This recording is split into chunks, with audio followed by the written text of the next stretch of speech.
Good evening, everyone. Hope you all have had a nice weekend. It's been a few weeks since the last stream, so hope everybody's doing good. I am sweating like crazy. It's super hot right here. So let's play hot and sweaty type game. Altered Beast on the Sega Genesis. I've talked about it a few times on the stream before, but now we actually get to play it. Hey Troop, how's it going?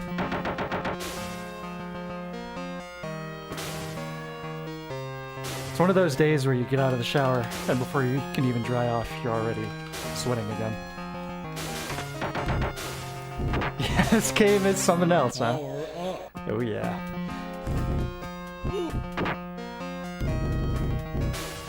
You see what just happened. That's what happens when you subscribe to my channel. Now we'll start. Get a few games lined up for tonight, including some Genesis titles. Oh yeah, that's one of you like and comment right there.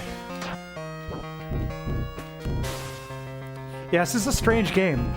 You know, it's pretty beloved, but ultimately, is it really that great of a game? I don't think so. It's memorable, but... Welcome to your doom. Hey Mouse, how you doing? So correct me if I'm wrong, but this was actually the original Genesis packing game in the United States. This is the hot new game you got with your new flashy 16-bit system. This kayaking was great, thank you. I was actually kayaking with Nintendo.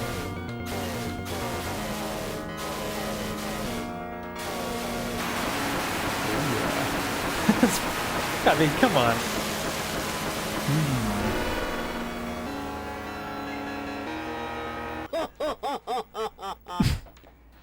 I definitely showed it off. I mean, nice 16-bit graphics, digitized audio.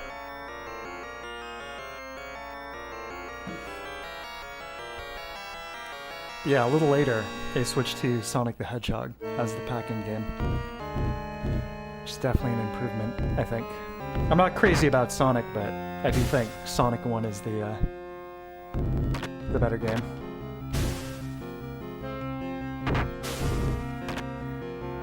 Endearing quality. Yeah, for sure.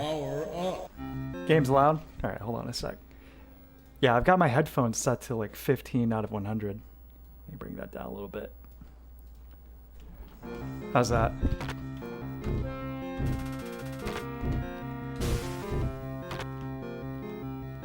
There's something weird with the Model 1 Genesis, Genesises, the one with the headphone jack out front, which is super cool, but that's the only way to get stereo out of the Model 1 Sega Genesis. Like the composite hookup in the back, that just outputs mono. It's kind of weird, so you have to route an audio cable, an aux cable from the front of the system if you want stereo. Which I don't mind doing, don't get me wrong, but... Yeah, very abrasive. I mean, listen to this. Oh, hold on.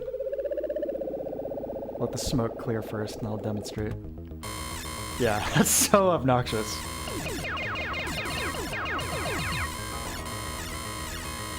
This boss is a joke. Just... Stuff like this where it's like, that doesn't even seem, you know, play-tested.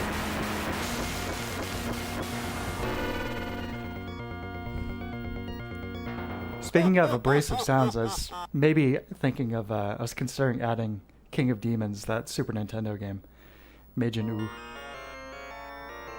for the lineup. We'll see.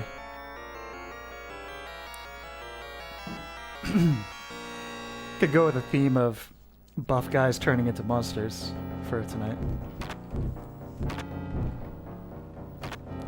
Real chat designers don't need to play the test, they just know it's good. That's true. Everyone in the office was dressed like this as well.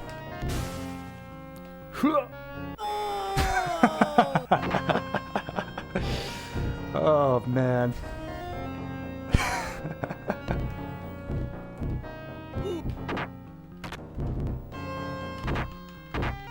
What's he doing to him? So if if you haven't played this before, you have to fully power up into jacked, mega jacked, and then beast mode before you get to the boss. Otherwise, you have to loop it, do it again.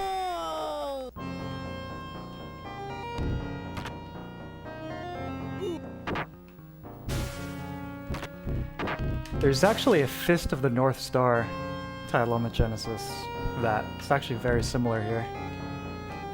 Altered Beast. Very similar controls, combat. I don't think you power up at all though, unfortunately.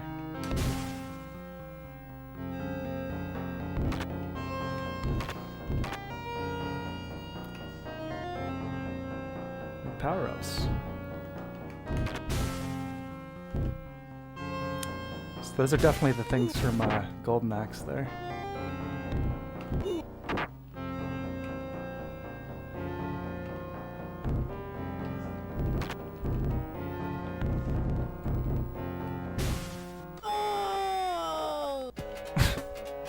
Okay. Into the pit with him. Yeah, obviously an arcade game originally, like a lot of these Sega classics on the Genesis, these early ports.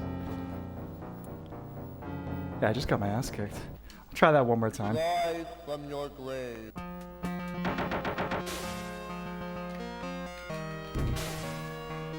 You guys are lucky, somebody was mowing the lawn directly outside this window. About 30 seconds before I started, it stopped. So, I've got the windows all closed here to try and eliminate that still. It's absolutely melting in here.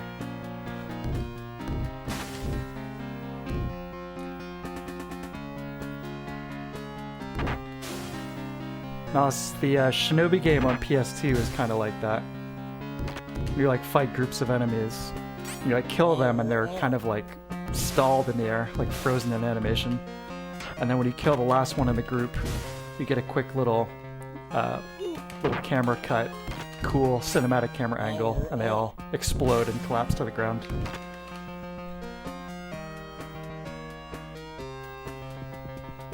Omewa Shinbei.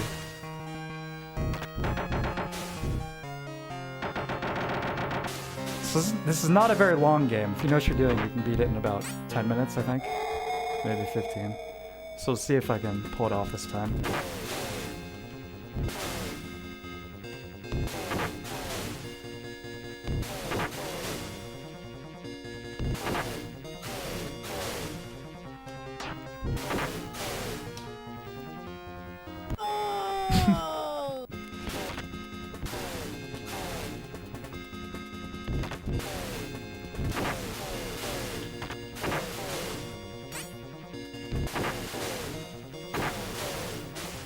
There were never any sequels to this, were there?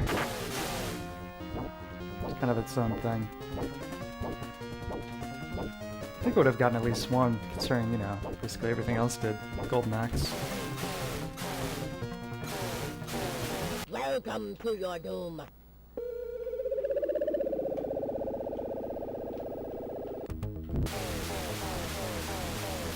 So pretty soon I'm going to be getting most of my retro consoles here all recapped. So for those of you who don't know what that means, over time the capacitors in these old systems get kind of worn out and they need to be replaced. If you don't replace them, it can lead to just like the system itself straight up failing in like a permanent way. The cap like leaks or whatever. Or just, you know, glitches with the graphics or the music or whatever. So capacitors typically last about 20 years. So pretty much every retro console is due. So I'm going to be shipping out my N64, Super Nintendo, Genesis, Saturn, and Dreamcast to somebody to recap it all. Take a couple weeks, but it should mean all this stuff will be pretty much good to go, probably for the rest of my life. I'll recap the stuff again when I'm nearing 60, we'll see. See if that's a necessity.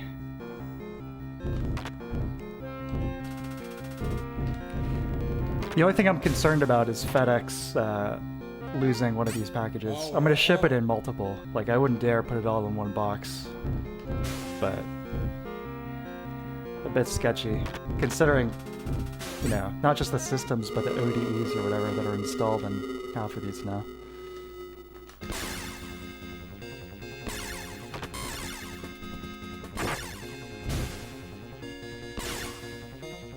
It's one of those things where, like, you don't want to wait until you're starting to have issues. You want to be on top of it. Welcome to your doom.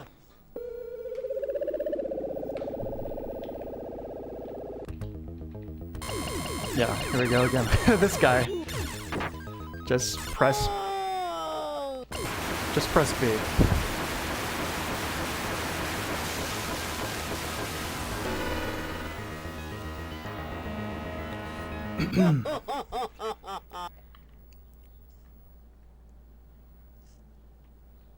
I'm also looking for another OG launch backwards compatible PS3. I have one, but it had the yellow light of death, and I got it reballed or whatever the term was, and that lasted like 2 months before it died again. Then I just got a PS3 Slim, but I'd like to have a couple, so I'm kind of in the market for those nice George Foreman grill PS3s, you know. I honestly kind of love the design of them. Oh god, I do like the design of the OG PS3. The memes aside, I think it looks very premium. It's kind of a similar sports car thing to the Genesis Model 1 here. Muscle car. Alright. I think that's it for Golden Axe. Next game. Let's see. What do we got?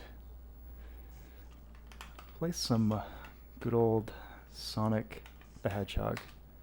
The original.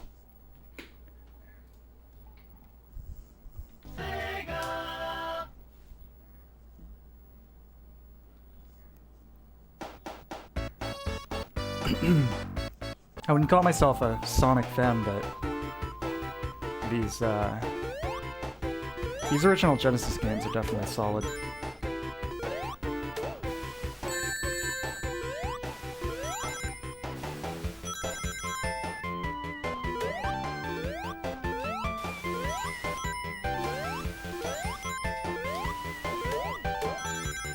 I do notice some weird graphical stuff happening sometimes, but I'm not sure if it's just my monitor or the Genesis itself, because it seems like it only happens when I'm playing Genesis games.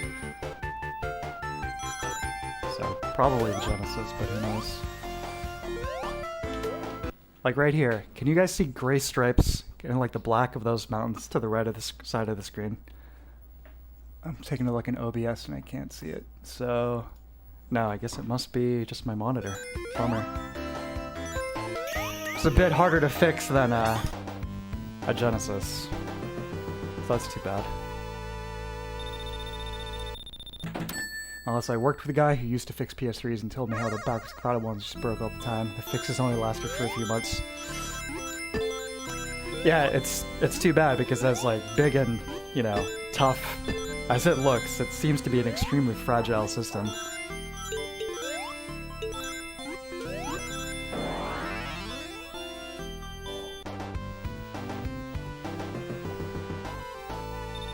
Can't see it either. Yeah, I didn't see it in the OBS preview window on my LCD monitor.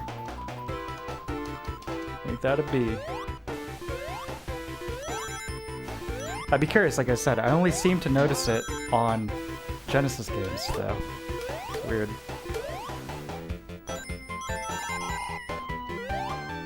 Oh yeah, I can't do the spin dash in Sonic 2. Excuse me, Sonic 1. They added it in Sonic 2.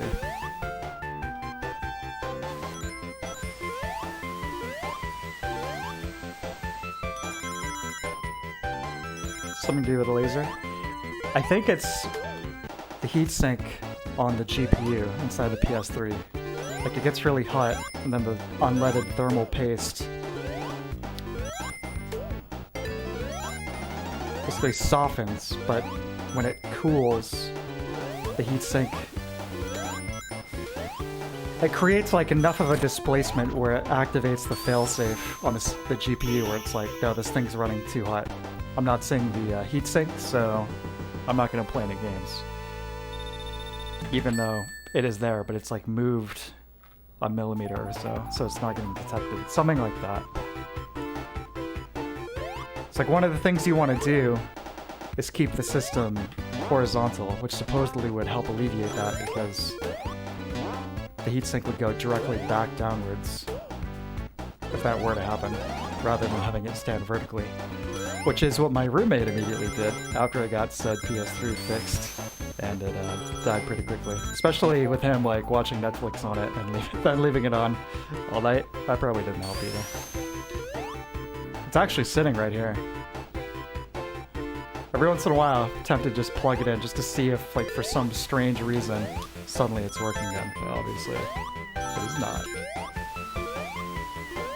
No, I haven't played any of the WarioWare games. No, wait, I did play one WarioWare game. I played the one on the Wii. The first one on the Wii.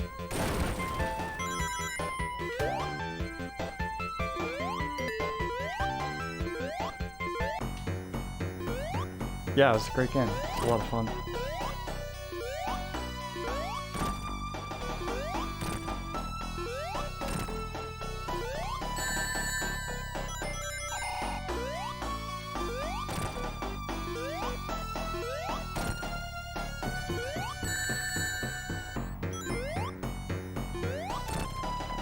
One of the quick fixes. Put it in the oven? I'll tell you a little story. I might have told you before, actually, what I did with my Xbox 360 at GameStop. I don't feel bad about it. I mean, how many people have been ripped off by GameStop? Myself included. But yeah, my second or third 360 back in the day got the red ring of death. It's like, you know what? This is ridiculous. I'm just switching entirely to PS3. So I read about the towel trick for the 360 online. By the way, this is one of my favorite pieces of music in this game. Might be my favorite. The breakdown, the chorus. Anyway, so 360, I read about this thing called the towel trick, towel method, which is like a way to temporarily revive your 360. And it's kind of a similar thing to the PS3 there, where it's basically really crappy thermal paste causing the heatsink on the GPU to become, to kind of get dislodged. So when you wrap it in the towel and turn the system on and you run it for a while, it gets hot enough where it really loosens that thermal paste up and causes the GPU to sink again. Which, the same thing is probably going to happen once it cools and goes through another cycle or two. But it can be a way to get your 360 going temporarily. So you probably see where this is going. So I had Skyward Sword and Skyrim on pre-order for PS3 at GameStop. So I did the towel trick with my 360, brought it in, they tested it of course, turned on just fine, gave me the measly, pathetic, $100 or whatever for the system. But I got the last laugh, because there's no way that system was going to work more than an hour after that. Now you may say, high def, what about the guy who bought that 360 and then had to bring it back to the store? Well, I'm sorry for him, but he's fortunately covered by their pre-owned warranty, so he can go right back and get another used 360.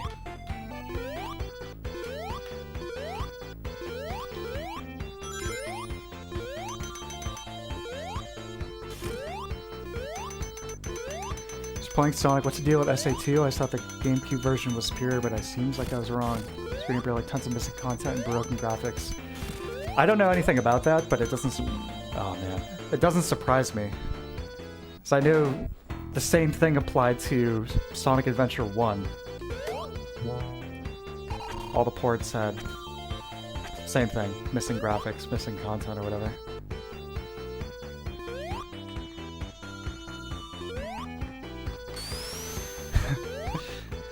GameStop. Power to the players.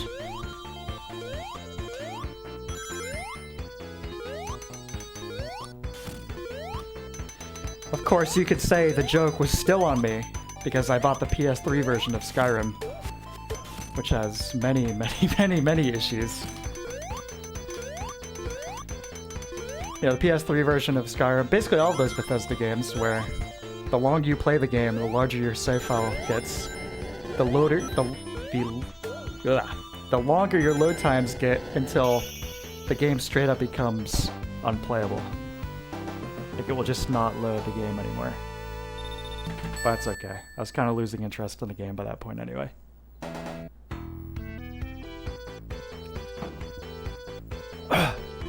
And Skyward Sword, I mean, the joke's just on me, period. Right? No further elaboration needed.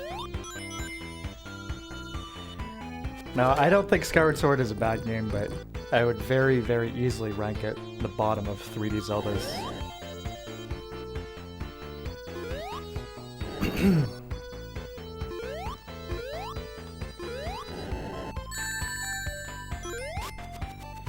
Skyrim, though, I mean, I know it's cool to hate on Skyrim these days, and my favorite is still Morrowind. You know, don't worry, Bethesda elitists.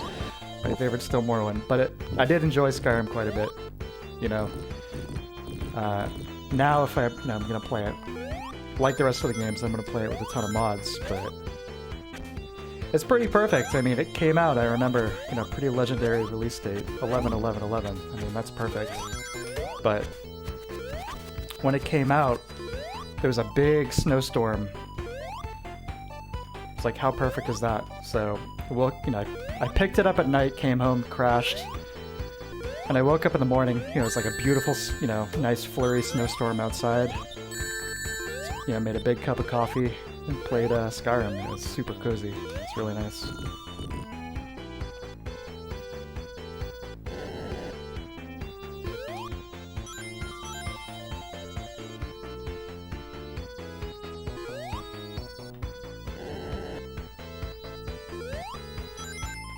Is it just Fee that bugged you?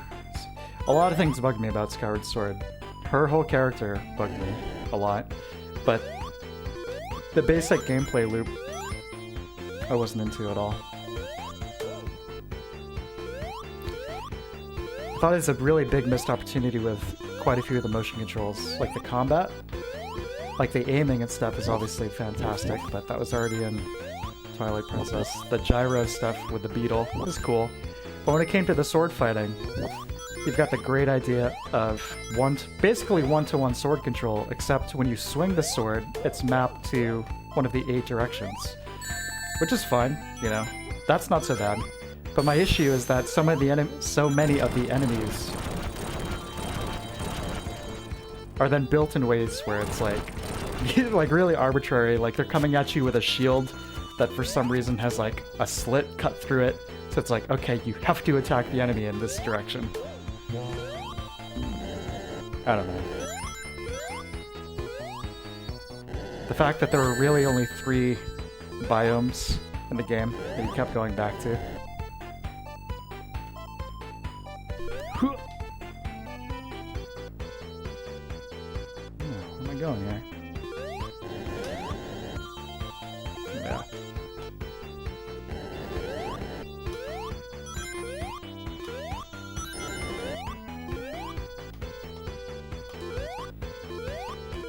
Having the world map be like pockets, you know? You kind of had sort of a Wind Waker style overworld in the sky, but then on the land it's, you know, choose this area, this isolated area you want to land in. I didn't know Starfield A was going to come out on that date, or B that it had been delayed. Sorry, Todd. That's too bad. Sorry, I like Skyrim. Get really confused with King Cool to hate it. I don't know. Yeah, I don't know what's up with that. It's... yeah, has been progressively casualized. I'm not saying that, like, you know, game sucks, it's for casuals, but yeah, the series over time, getting some of the edges rounded off and whatnot. Tele-alchemy thing kind of getting abandoned after Morrowind. That's fine. It's still a solid game. It's definitely not a bad game at all. Plus, I mean, if you're playing it on PC, same thing with the other Bethesda games. Like, anything that you don't like about it can most likely be modded. Don't like the combat? Don't like the music. Don't like the atmosphere.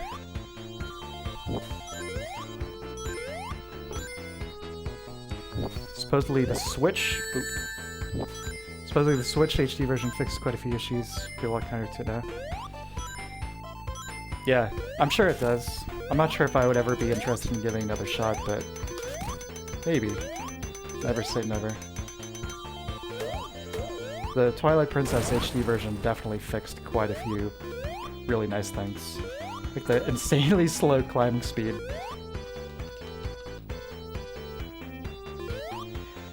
It's kind of strange too, because it wasn't nearly that bad in the N64 games or Wind Waker. And then by default in Twilight Princess, Link climbs like molasses. It's like PS3 Demon Souls launch speed. Crawl, launch... What am I saying? I can't even talk. Climbing speed. Man.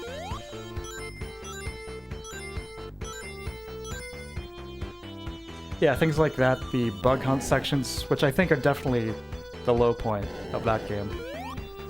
The amount of bugs you have to collect is basically cut in half, which is nice. Leap of faith. We're going up, that's where we need to go.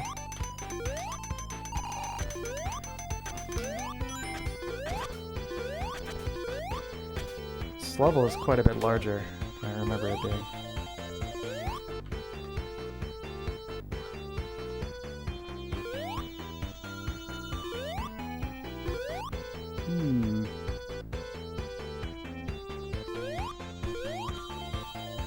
Yeah, where are we going? Yes, back this way?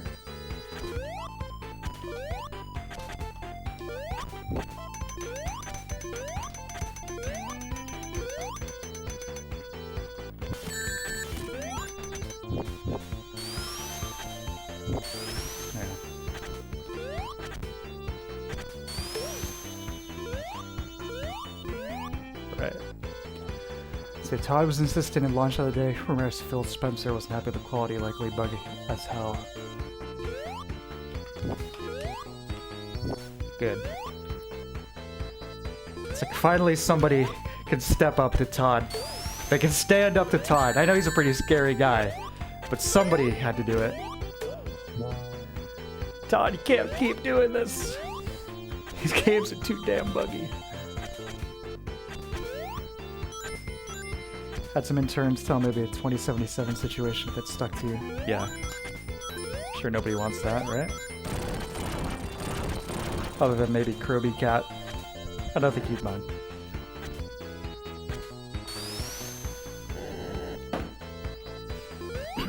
I still haven't played Cyberpunk. I'm waiting for it to drop to like $20. And I'll take the plunge.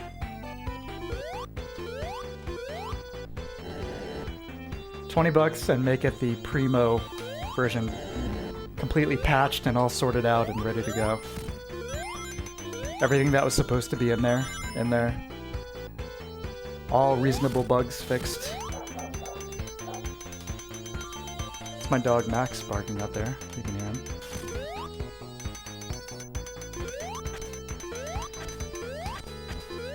I haven't been playing too many games lately.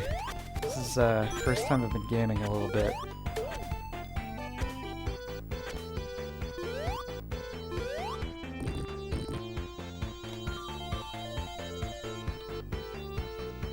He's nice. Same, except I'm not even paying for it. Pirate the GOG version like 2 years once it's 100% done, final patch and DLC. I have a feeling they're probably going to be bailing on it within 6 months.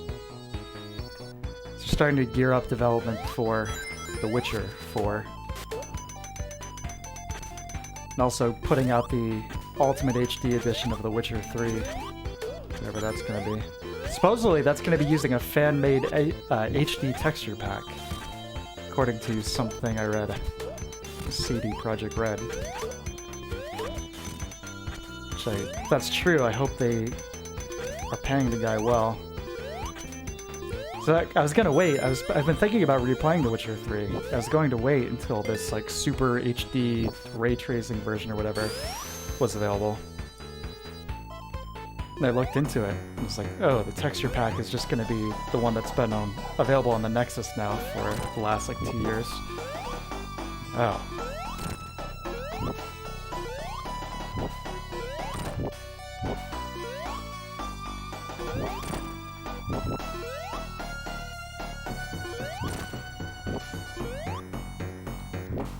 So I'll just download the texture pack.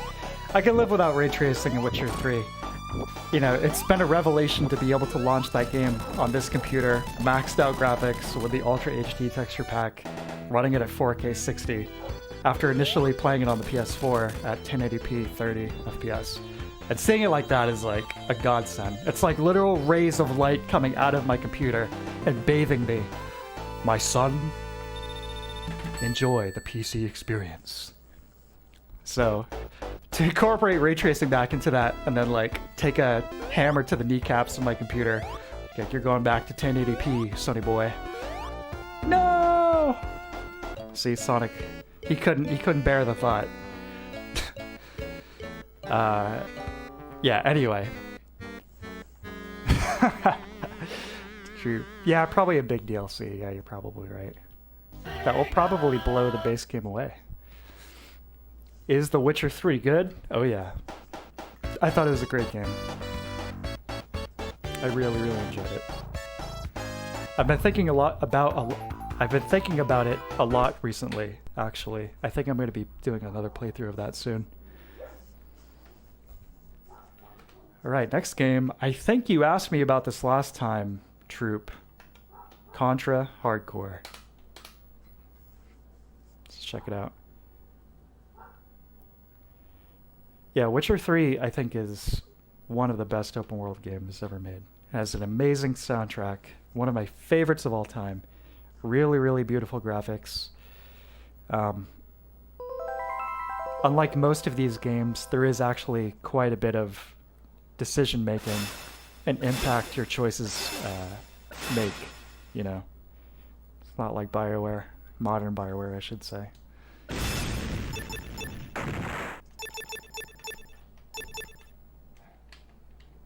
Jump, shoot, select. Yeah, I would highly recommend it. And it goes on sale all the time too, with both of the DLCs. Neither of which I've even played yet, so there's that too. But they go on sale for like $5, $10 all the time. You get like an 80-hour, you know, classic.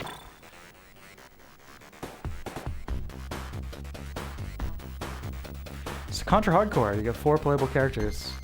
Standard Contra type guy, his lady friend, Wolfman, and Brownie the robot. Also, is it just me or does this sound like Baby Got Back? Listen to the bass line.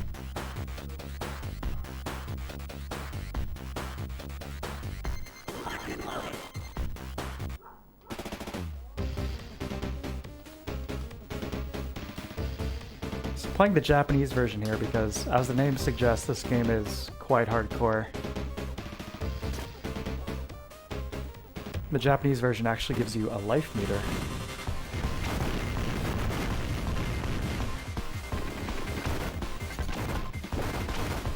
Rocking soundtrack too. Listen to this.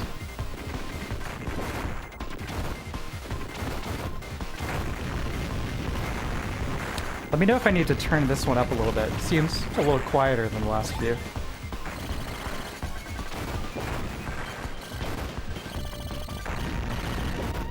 Yeah, it's his Altered Beast form. This is the real sequel to Altered Beast. It's like, alright, the year is 2969. Altered Beast. You gotta put some pants on. Sorry. Quest design, Witcher 3, Troop. Oh yeah, you can do this. Save my bacon right there. You can do the slide.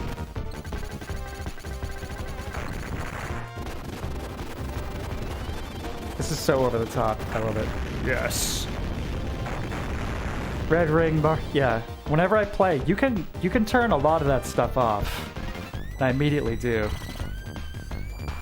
The HUD stuff in The Witcher 3 is very customizable.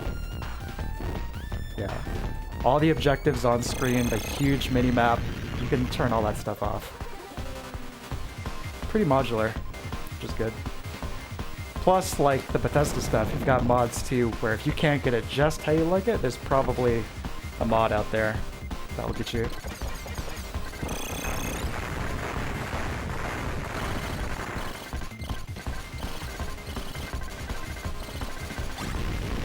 Oh yeah. So smooth. Yeah, I remembered it just in the nick of time, just as soon as I needed it. Just convenient.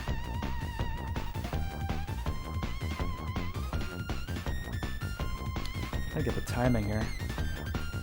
Oh! Oh man. This is unfortunate. There we go.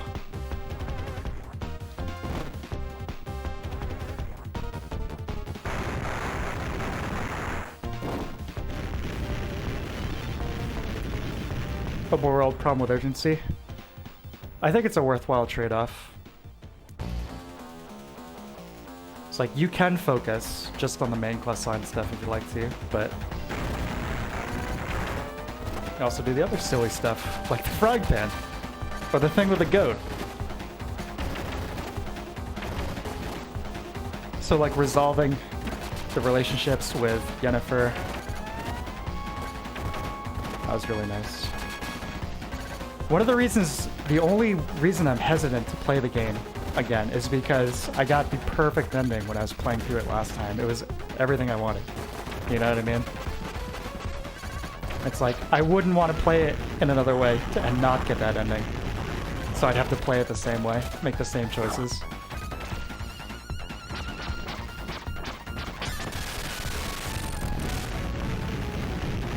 Yeah, the boss damage flash. It is very cool. This is a very, very Kino game.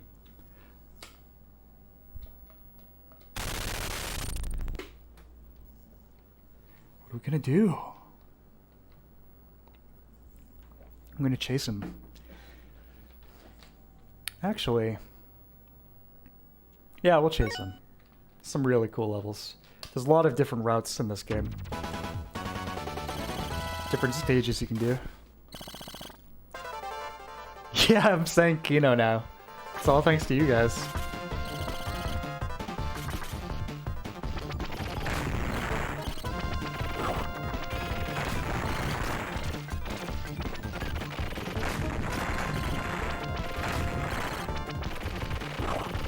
Yeah, and unlike the other games, you can carry up to, what's it, 5 guns simultaneously?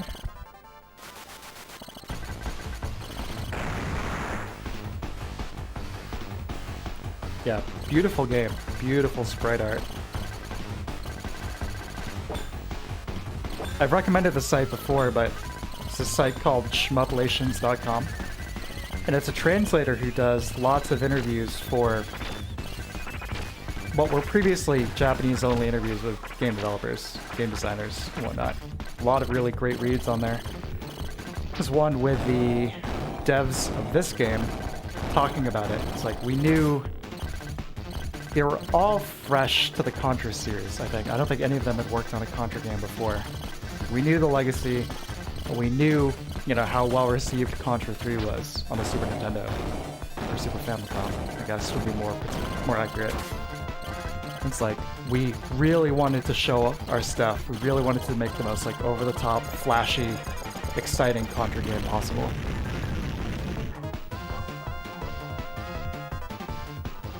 It's like, I think my preference would probably go to Contra 3, personally, just because of the atmosphere of that one. It's like a really serious, like, deadly vibe. It's like really trying to save humanity. For this one's a little campier, a little more tongue-in-cheek. Just crazy.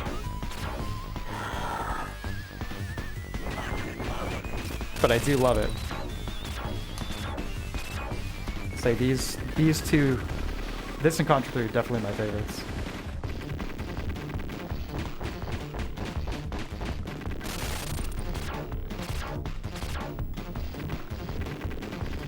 So I may or may not be cribbing boss ideas for my ninja game from games such as this.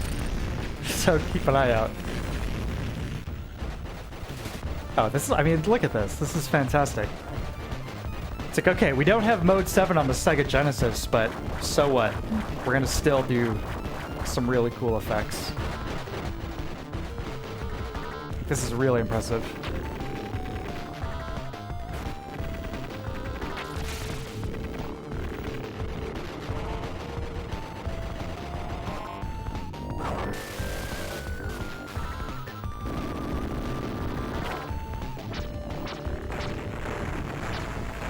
There's like layers in the background. The highway, the ground. This skyline for the city.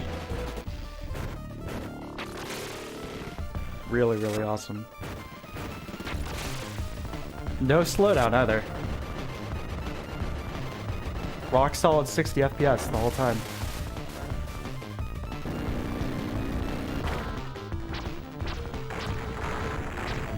Of course, this is one of these games that is very, very difficult to talk about and play simultaneously. So I might go quiet briefly here and there.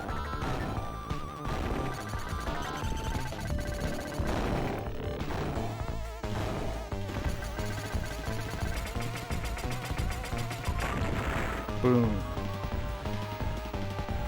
Something unapologetically cool about games that are something definitely cool about games that are unapologetically games. I agree. They're my favorite kind, usually. I have a very, very low threshold for I mean, you guys know how I feel. Narrative experiences.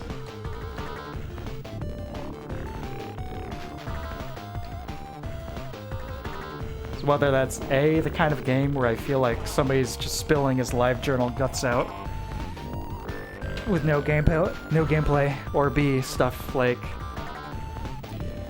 AAA.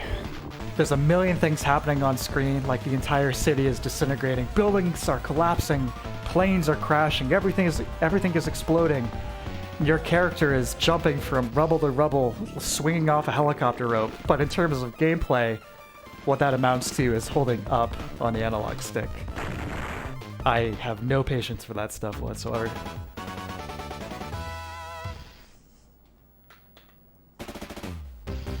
This guy, you'll find him at the local Taco Bell. He's eating all the chalupas, and we need you to do something about it. You're here for the MGS playthroughs. So, I made my feelings on MGS very clear, right? But you skip all those cutscenes in MGS, you're still left with quality gameplay. You know, pretty complex, cool, dynamic, lots of options gameplay.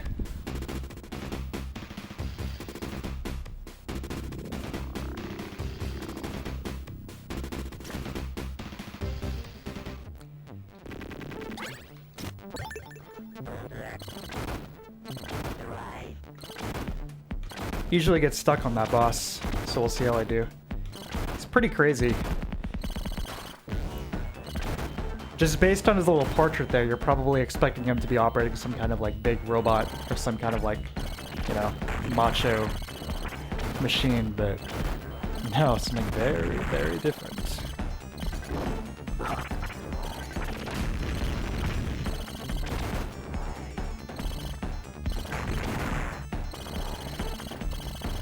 Speaking of MGS though, it's funny you mentioned that because I almost popped in MGS 3 yesterday.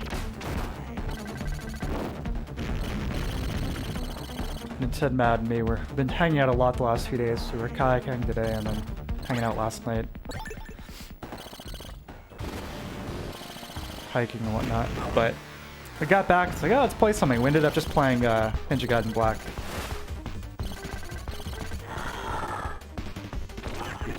So I was thinking about MGS 3, I was like, you know, popping that in, playing it on European Extreme.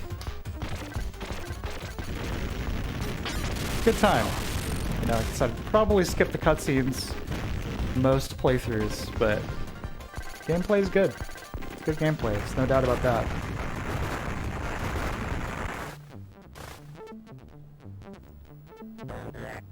Can't skip cutscenes. Yeah, I definitely can sometimes. Yeah, man, that thing with my monitor's going on again here. And it's definitely not visible in OBS. That's freaky. I hope my monitor isn't gonna die soon. So on my screen, the PVM I'm playing this on right now, the black in the top right corner is like a kind of like a big gray grid. Weird. Alien Soldier, man, I should be playing that right now, shouldn't I? You've brought it up so many times. Not that I have any problem with that. It's just like I really need to. That's a nice laugh. No, I haven't tried Wonderful 101 either. That's just on the Wii U, right?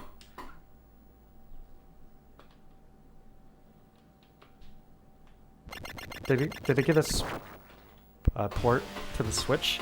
Even if not, I'm sure I could just play it in Cemu anyway, right? Alright, this guy's pretty gnarly. Crazy boss.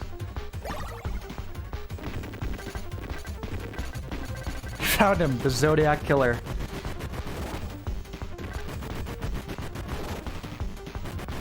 Oh.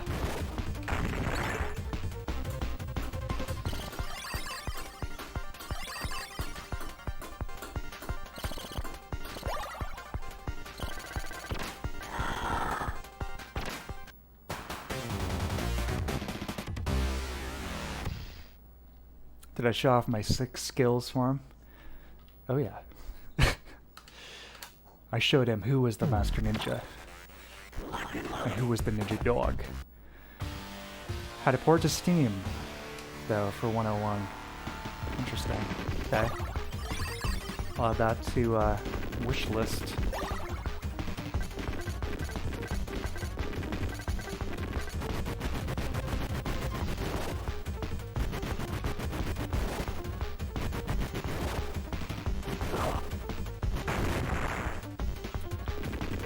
You know, to be honest, I mentioned a few weeks ago I bought a few games on sale on Steam, including Nier Replicant. And to be honest, guys, I haven't gotten too far into it, but wasn't really feeling it. Couldn't really get into it. Just kind of struggling with a few things. The gameplay felt pretty inconsequential to me. The combat kind of weightless. And I know it's supposed to have this great storyline, but both in the English and Japanese voice acting, I tried both. The cutscenes, it's just that kind of melodramatic style, which I'm usually not really into.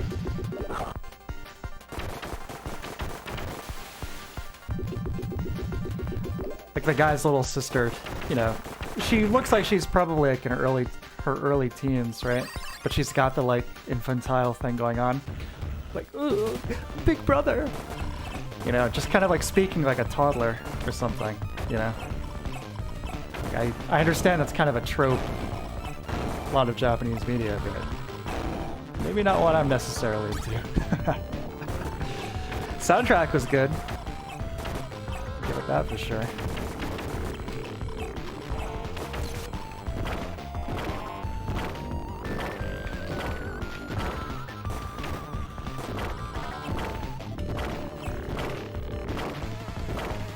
Man, this is hardcore.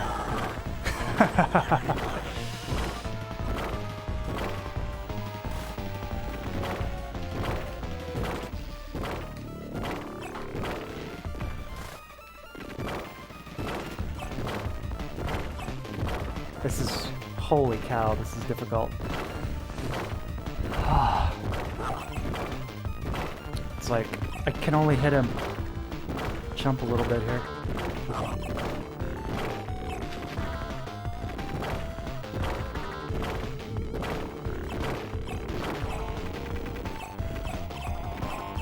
This boss, sorry, we're fighting geometry.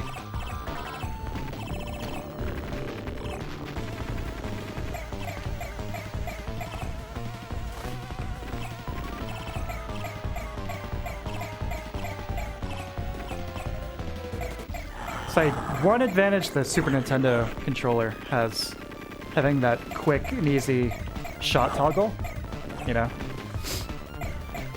Like in this, if you press jump and change guns simultaneously, you switch between being able to move and shoot and getting locked in place when you shoot.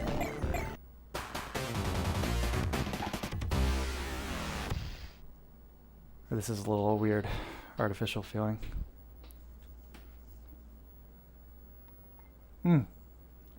Replicant is a botch job.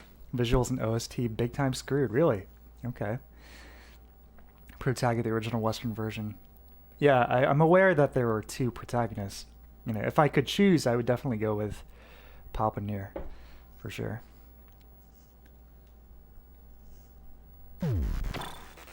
So maybe that's what I'll do. I don't know. Might get a refund and then find the 360 or PS3 version. Encre was offering to send me a copy of it on PS3, I think. And I said, no, I'll just get it on Steam. Damn. I'll get the game in like French for would even play on my system. No, my PS3 is hacked, so it probably would work.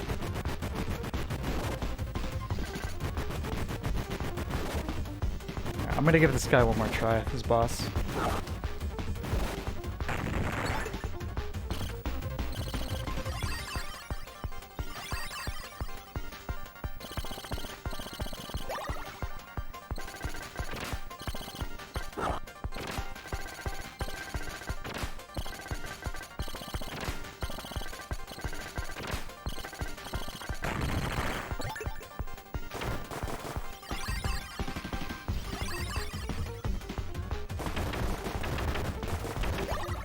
Yeah, big differences in the OST, huh?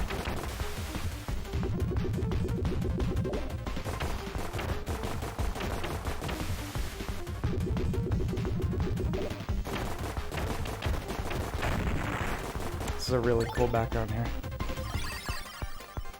See, now this is what we need with the tank mode. The big shot.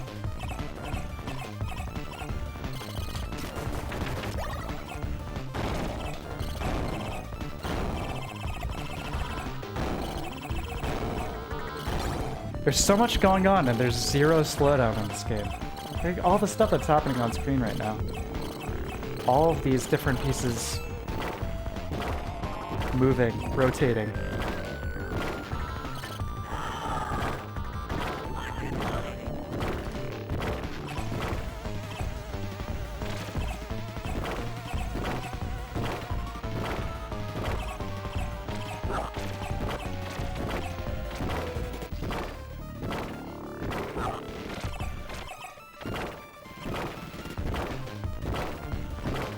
Oh man, brutal.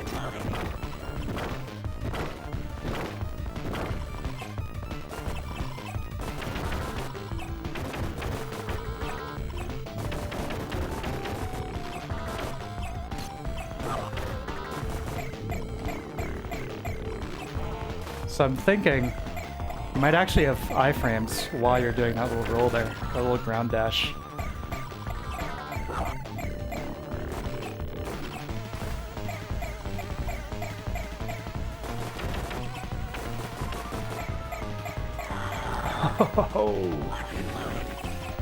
Alright, let me focus.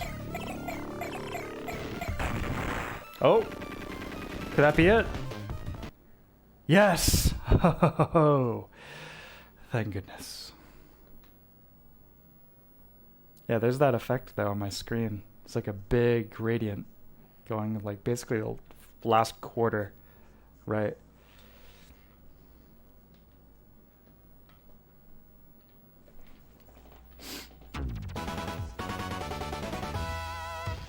Status arrested.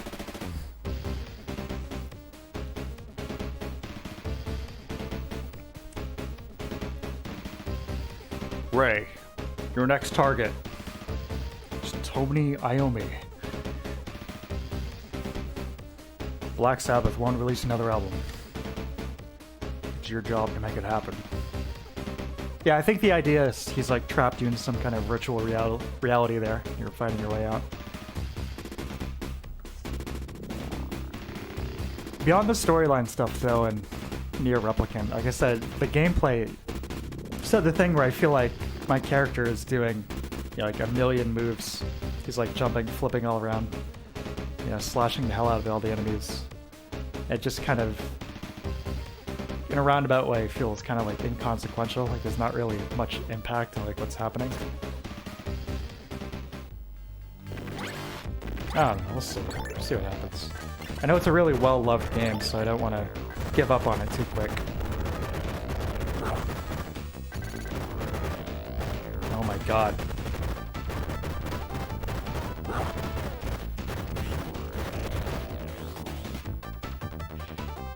It's a Miyazaki game after all. Oh no.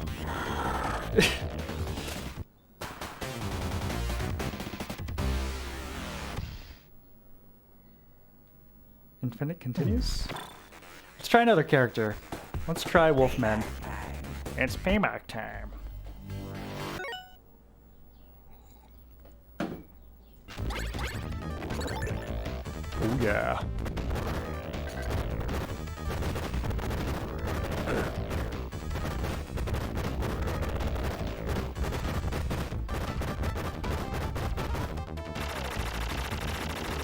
Look at this guy.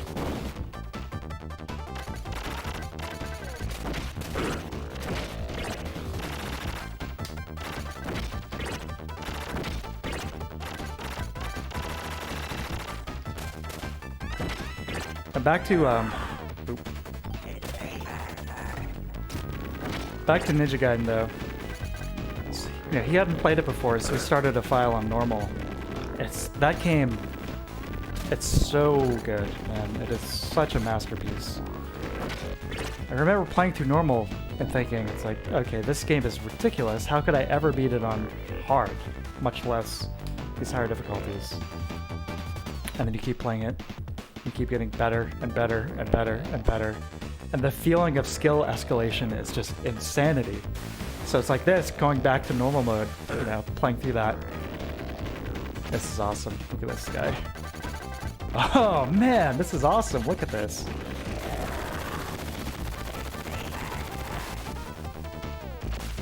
I say though, it was like a cakewalk. I was like demolishing the game on normal.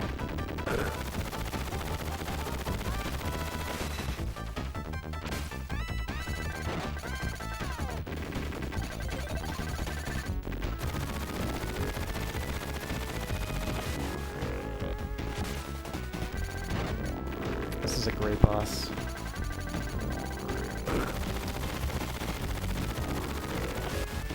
I've never seen this before.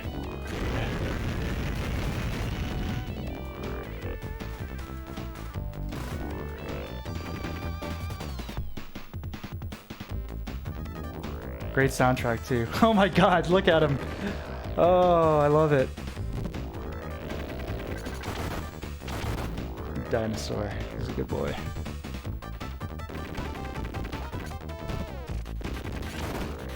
I was gonna say, the soundtrack, that nice big fat Sega Genesis FM synth bass line. Oh yeah.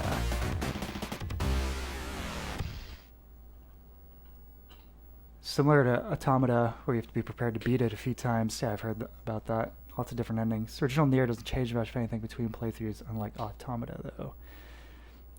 OBS, or does protagonist go invisible sometimes? He flickers. He shouldn't be going invisible. Let me check something in OBS. Let me make sure it's set to 60 FPS here. Yeah, it's set to 60. So I don't know. Maybe some YouTube lag. Make sure you've got the video quality settings too set to at least 720p 60 or 1080p 60. Okay, now we're gonna play as a little robot.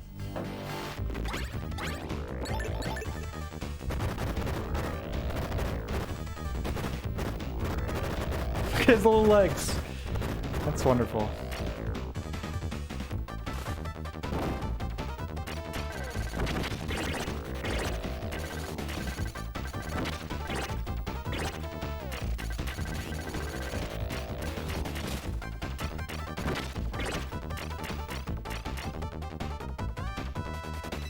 I think he can double jump. Whee! Oh, and he's got the like Mario 2 Princess Peach like jump slowdown.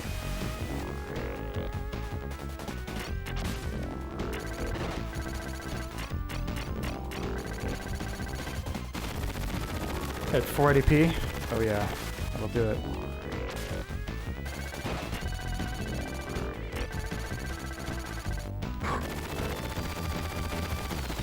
Gotta watch those hands.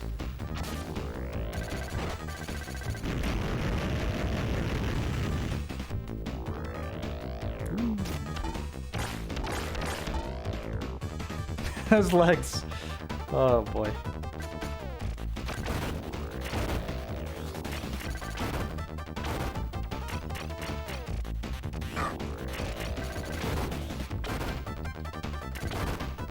Sorry, I just can't get over that.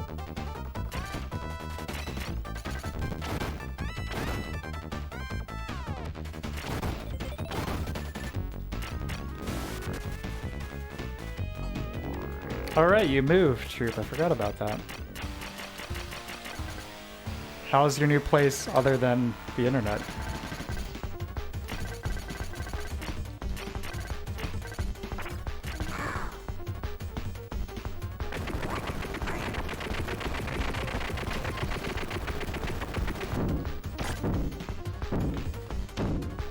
This boss is basically a control pad with legs.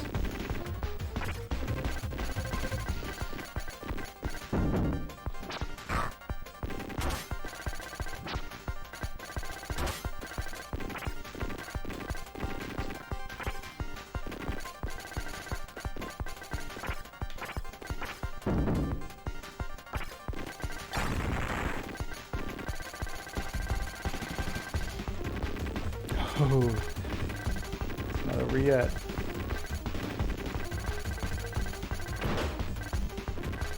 Yes! This is very creative, you know? Really appreciate that. Just constantly throwing these new, unique things at you.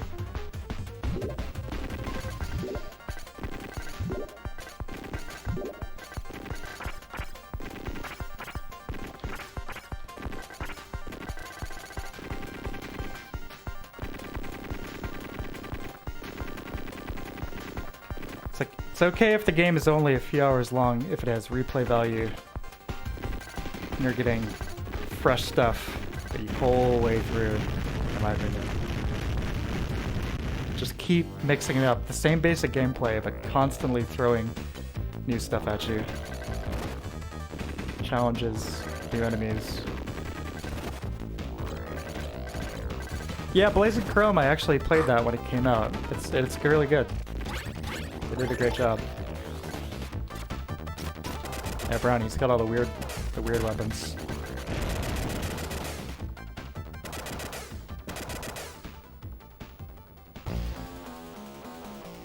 Boss man. Now this reminds me of a boss from Kirby's Adventure, which was one of the possibilities for tonight. I don't think I'm going to be playing it tonight after all, but one of the games I had considered. One of my favorite NES games. Really fantastic title.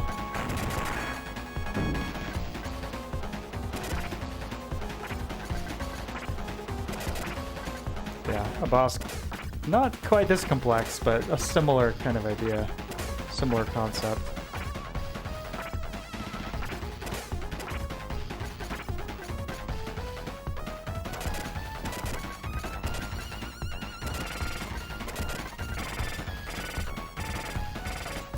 Awesome.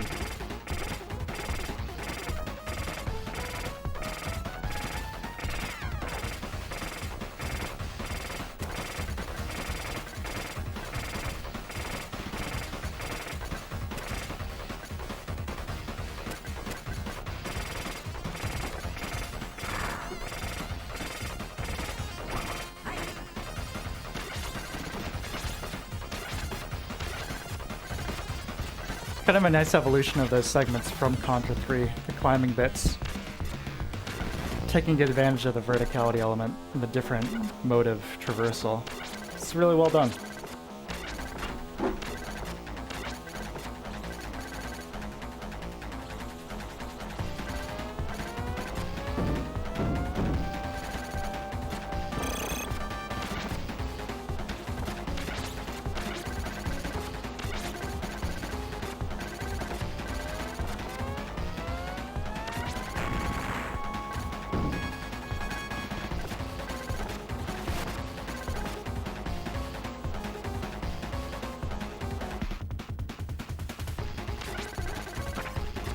game is, it seems like it's like 50% boss fights, which is kind of similar to Alien Soldier, right?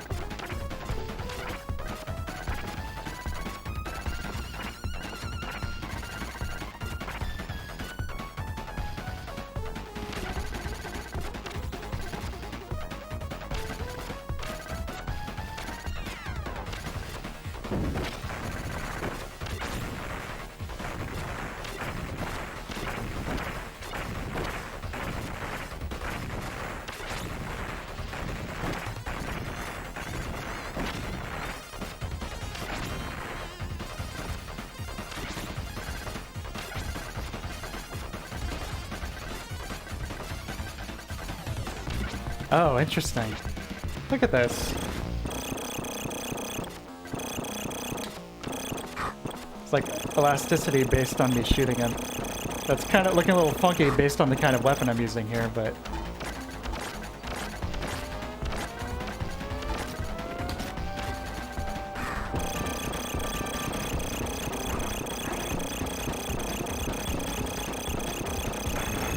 Whoa! Yeah, Brownie, the MVP.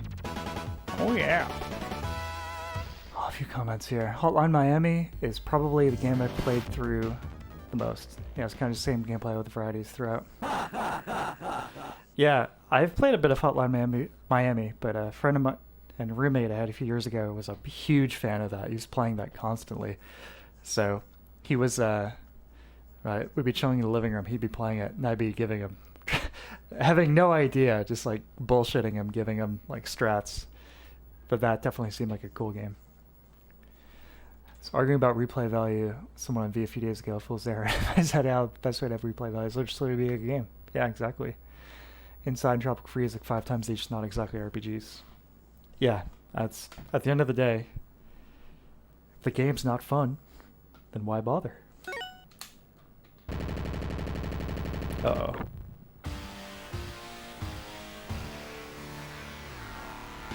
I mean, I think the best kind of game would be something where it's easy to pick up, but it's deep enough where it rewards that extended play. You know, like the controls and mechanics are tight enough where putting more and more hours into it is rewarded with just a higher and higher skill ceiling, and getting that like ballet feeling, really engaging in like this dance, the mechanics. So it feels. Something like Ninja Gaiden is a really good example of that. It's got the replay value, you know, in a few different ways, having like the different difficulties with new enemies and some elements mixed up, just enough to keep it fresh and continue to like test you and push you a little bit further and further each time. But if the game is just fun, you know, it's got good mechanics, then like you said, it'll have plenty of replay value.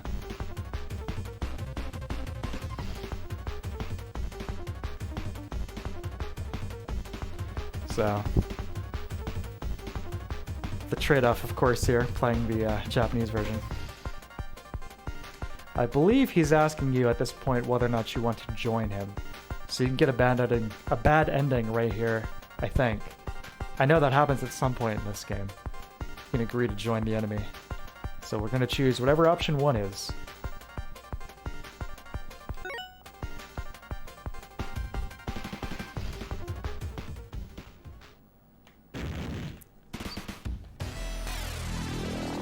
Oh yeah, listen to that FM synth goodness.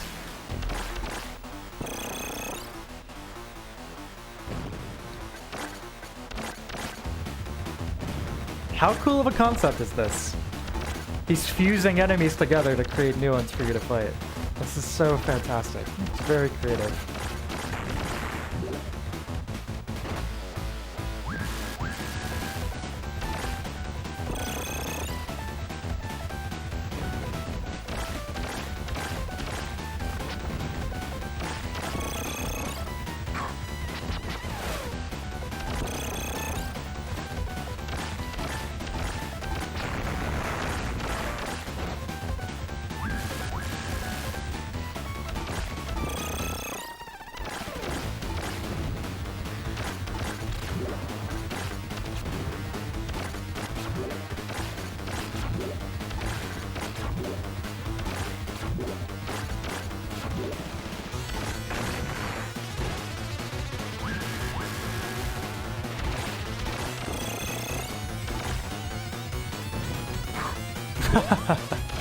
Yes, thank you.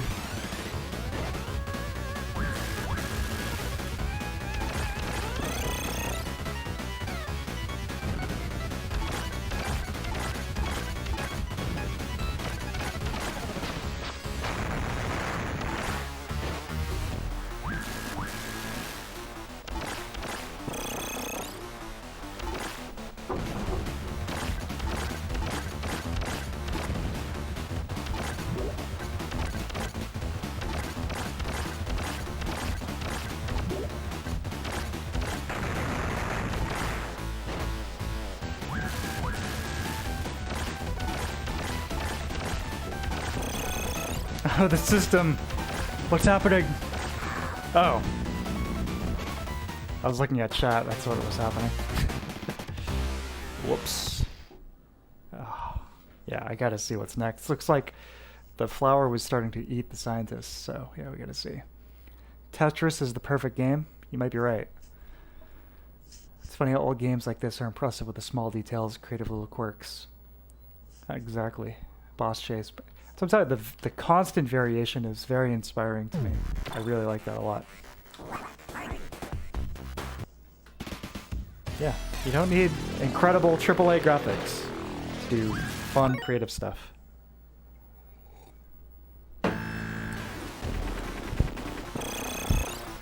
Probably be a little tougher without that super nice weapon I was just using, but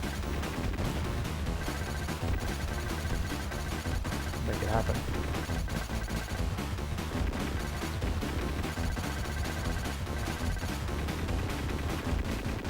That's animated very well.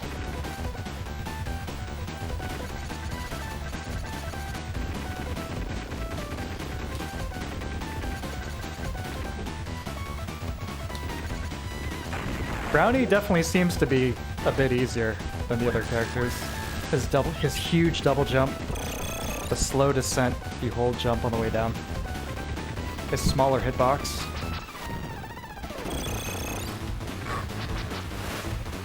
Yeah, you gotta do, like you said, Mouse, you gotta do the Dark Souls roll through this.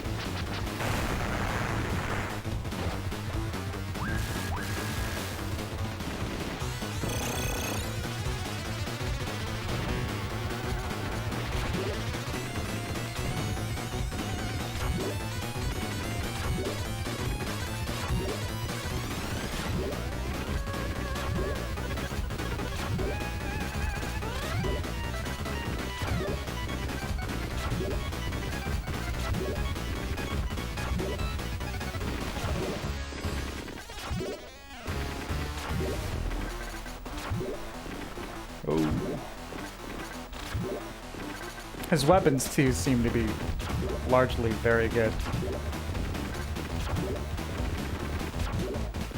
This Contra guy is your standard Contra layout.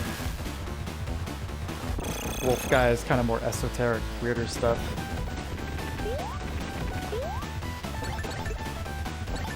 Thank you. Yes.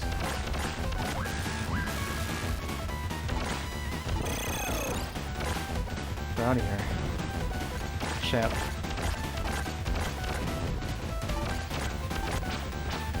You don't even have to be looking at them.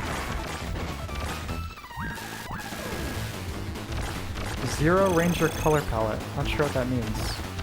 Zero Ranger another game?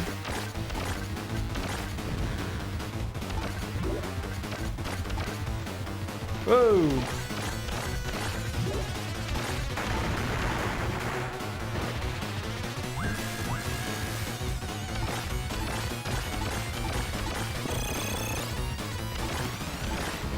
Yes! Alright, let's see it.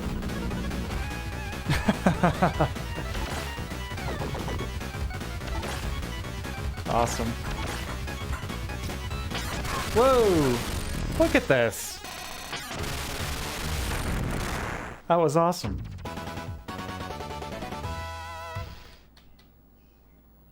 This is a fantastic game.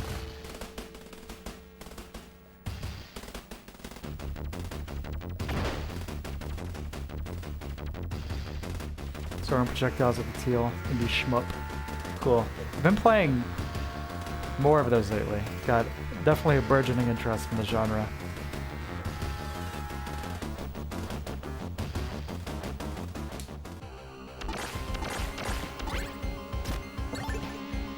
I'll listen to this track.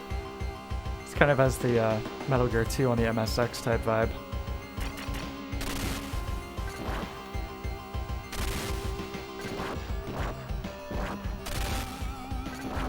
Failed experiments.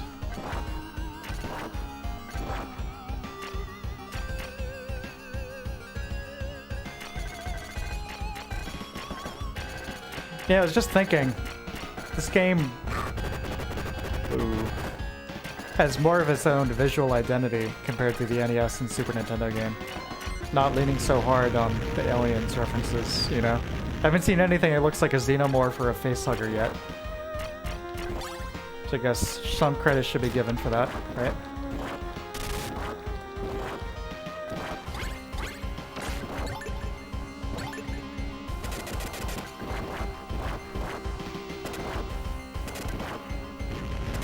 Beautiful game, great playing game, great sounding game. Oh, here we go with the embryos. Maybe I spoke too soon. The chest bursters. Although this thing looks more like a big trout or something. Some of those deep sea nasty fish rather than something straight up alien.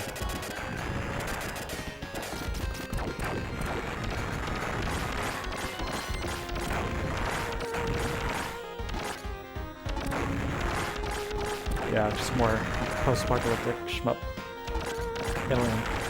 Not shmup. Yeah, alien.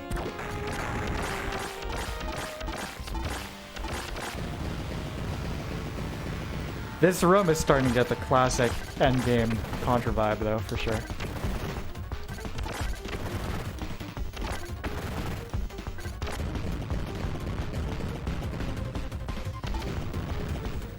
Kind of similar so far, its moveset to the last boss from Super C, and the second to last boss from Contra 3. Pretty similar. Although there weren't two of them.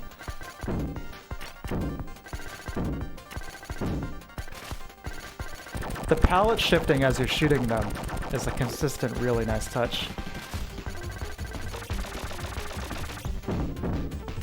Oh my god.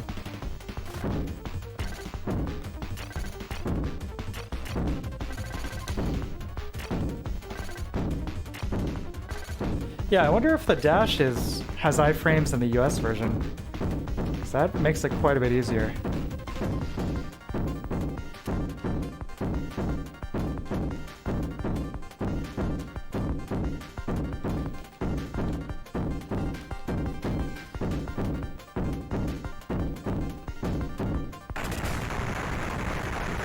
Yeah, the palette cycling is very nice.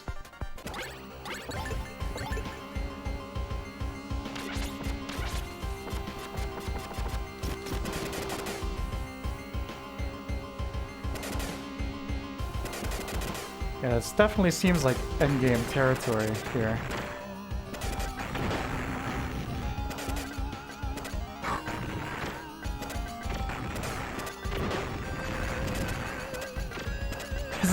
This is insane. Pretty crazy how much of a difference this is from something like Altered Beast, you know?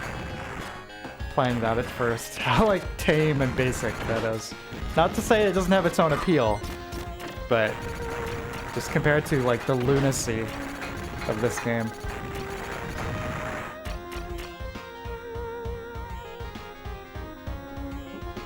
The ideas and the tech, pretty wild. Yeah, it was crazy nice, jeez.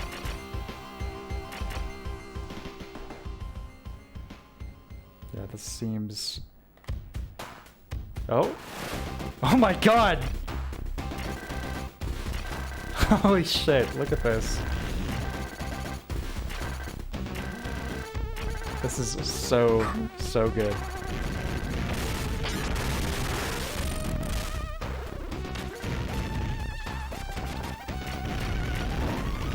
Yeah, the big egg.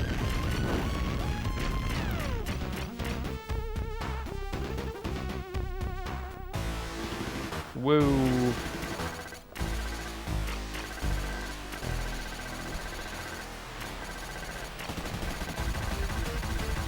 The soundtrack, oh my god! So these drums! Double bass. I feel like Spoon would love this. Where are you, Spoon?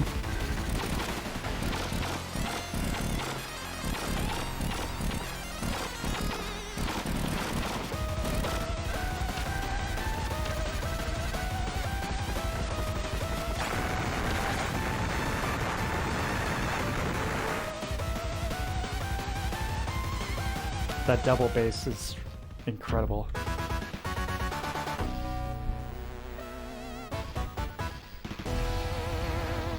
Awesome.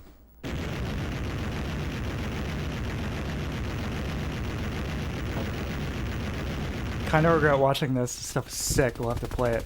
Oh yeah, definitely. But like I said, fortunately, there are lots of different routes and endings in this game, so you haven't seen it all.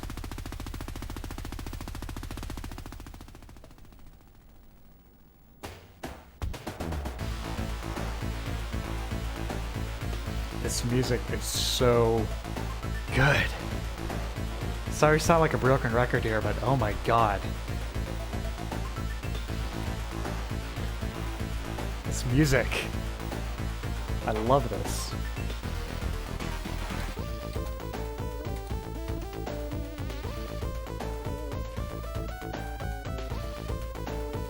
Yeah, let's see how many endings are there. 6 endings for Contra Hardcore. And we just got, which ending here? We got ending C. So, far from the best ending. That was ending C. But that was a very enjoyable playthrough. Yes, indeed. Nice guy. What's your role? Nice guy. Team Chad. Team Giga Chad 9000.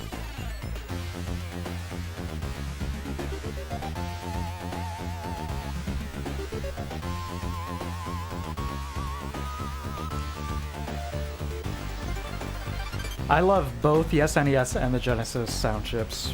If I had to choose, I'd probably go with the Super Nintendo just because it has produced so many insanely high quality tracks.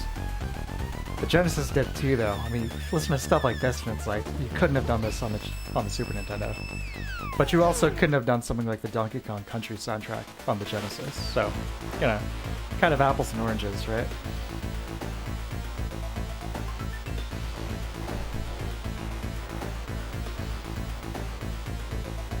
This is definitely going on some playlists, though, for me, this track.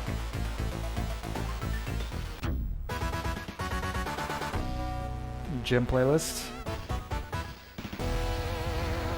Oh yeah. Final score. 1994, Konami. Almost breaks my heart. Back when we were on top of the world, baby.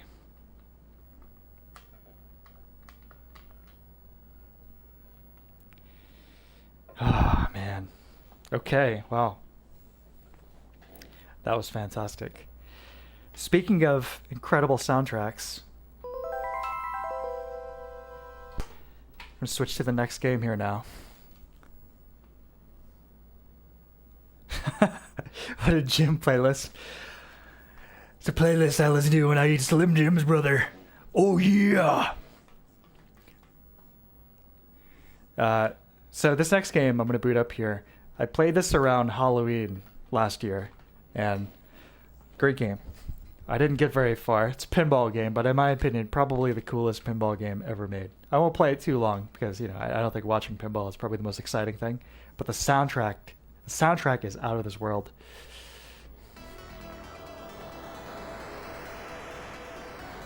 You tried Contra Rebirth? No, I haven't tried that. So another game with a fantastic soundtrack from the boys and girls at Technosoft. Oh, this is so good.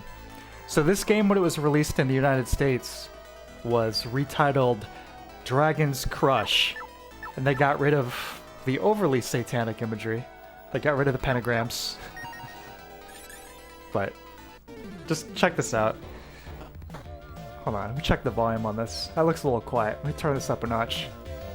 Both for you and for me. How's that sound? You guys still hear me okay?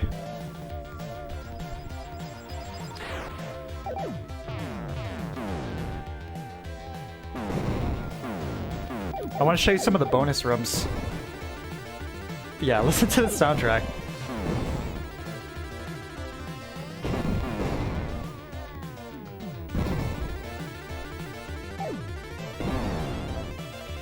There are several bonus boards.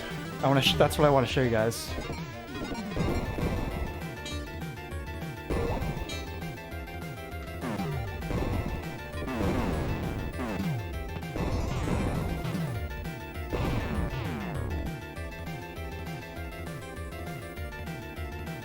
Oh. Love pinball.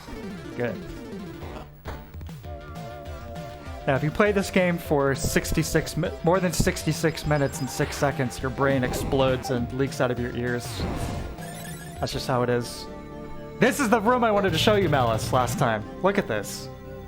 Look at this. This is one of the, is this not one of the craziest things you've ever seen in a 16-bit game?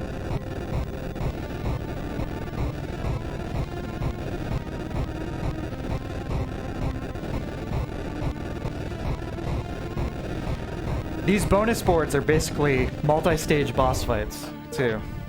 Like, once we blow this thing up here, blow this face up, it's got multiple forms. Yeah, well, I'm sure not gonna see, but... Oh my god. You see the little face there? I'm telling you guys, this is wild.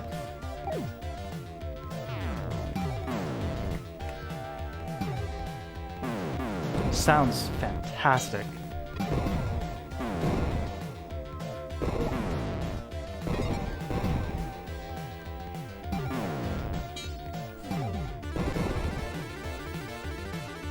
Oh.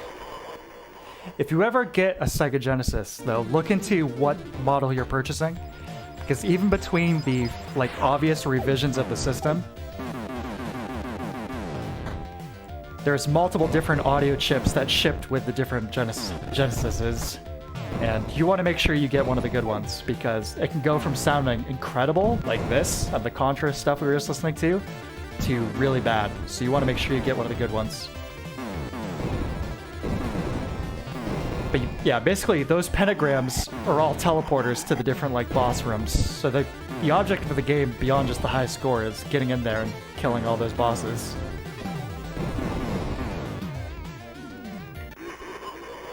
Yeah, straight down the center. So you get there's a little second chance mechanic here. What's the third to last digit? If you can land on it, you get another ball. Yes, like that. That's how you do it.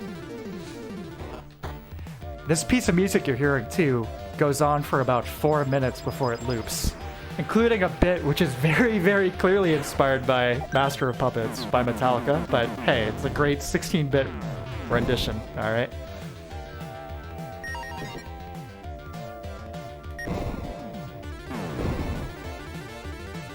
Oh.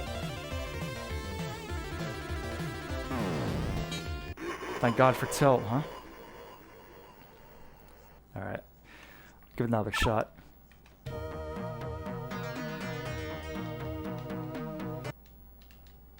Another thing, how fast you can blast right back into the game.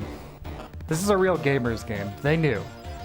We're not gonna have you sit through all this stuff again. You just mash that button, you'll get right back to the table. No problemo. Listen to this! Castlevania boss fight right here.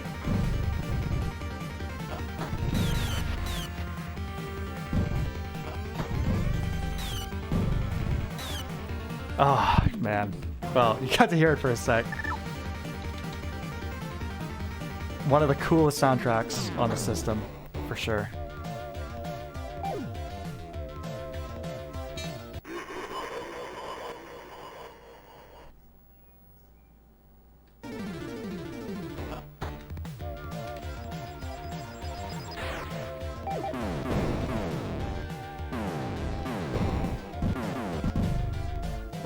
Try and get this face to reveal its true form.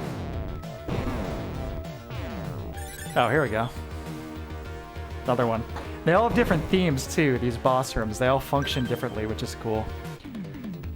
Not that I'm doing well at all, but you're getting the idea. Another really cool piece of music.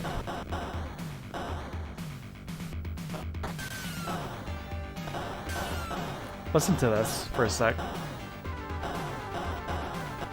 So many cool pieces of music.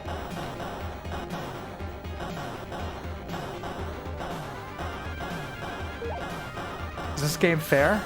I'd say about as fair as any other pinball game.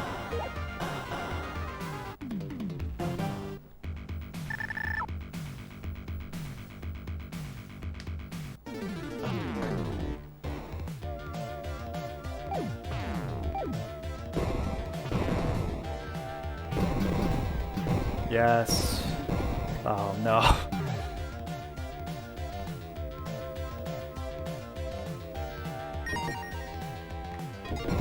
That's what we like to see right there.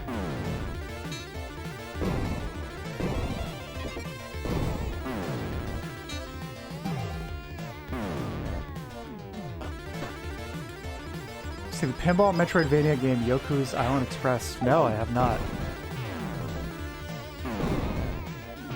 PC game?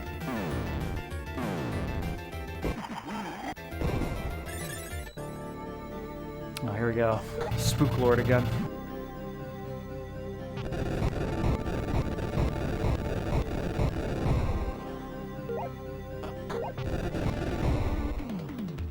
As you can see, I'm not the best pinball player, but that's okay. This game is... If I could communicate at least half of the aesthetic value of this game, I'll be happy.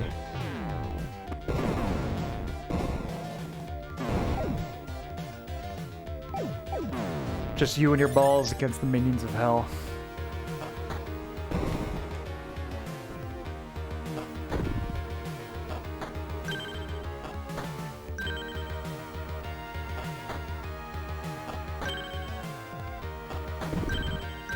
This is like the Army of Darkness board. Klaatu, Barata,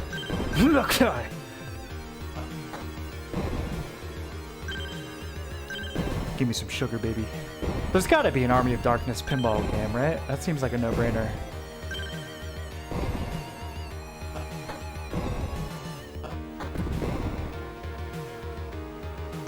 Hail to the king, baby.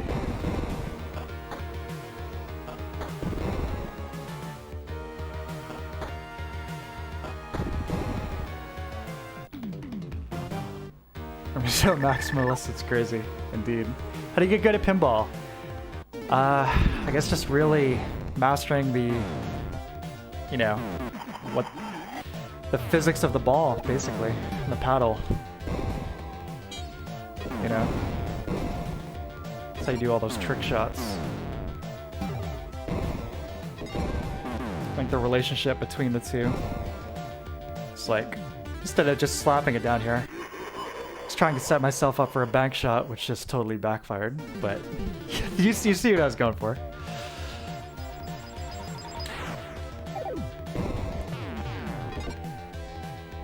In the case of this game, sprinkle on some holy water, bring some garlic and a cross.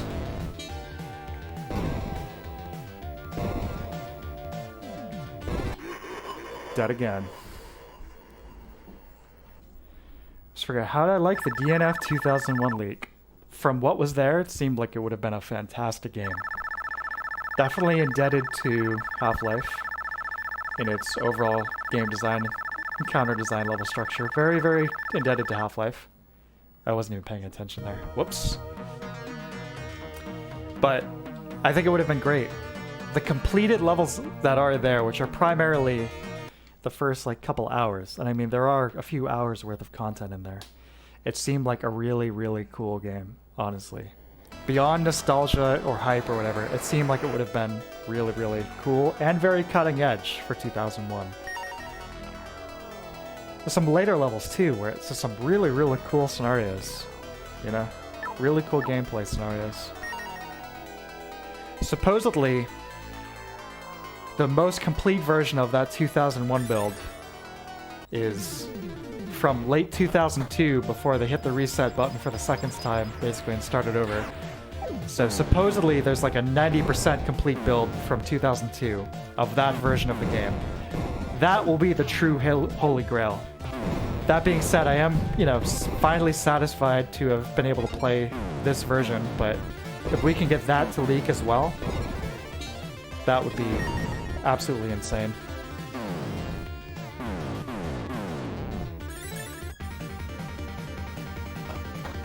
Another one of my favorite rooms here. Oh my god.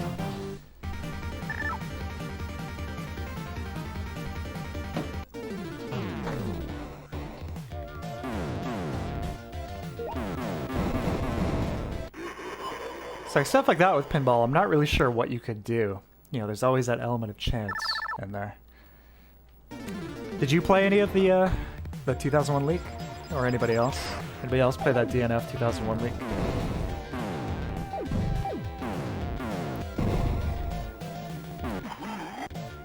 One thing that really mystifies me, beyond like starting the game over several times, oh yeah, here we go, big old pentagram up here, is the whole change of time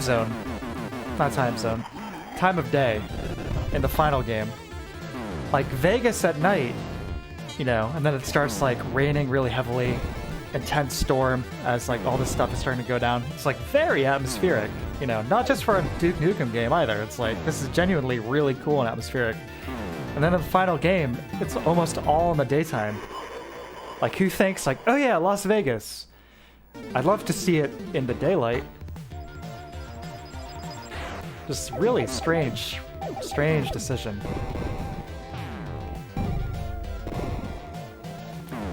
Like, the overall structure is pretty similar.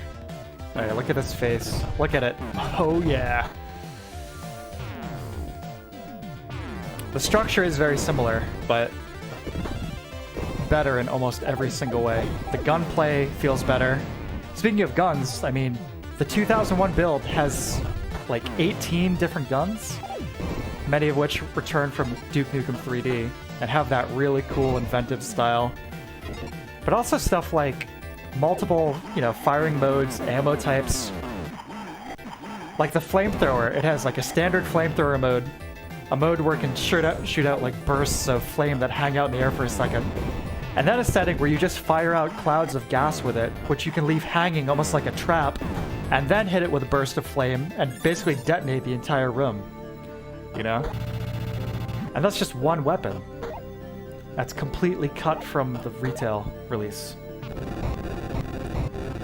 I spent an afternoon a few days ago reading a lot really in-depth about the development. And there was a lot of really interesting things, but one of the final straws was sometime around 2006 or so, around when the 360 was doing so good, and Prey was out and selling pretty well, which is a game they published, 3D Realms. They didn't develop it, but they published it. But it was doing really good numbers, so George Broussard and Scott Miller were like, guys, we gotta focus on the consoles.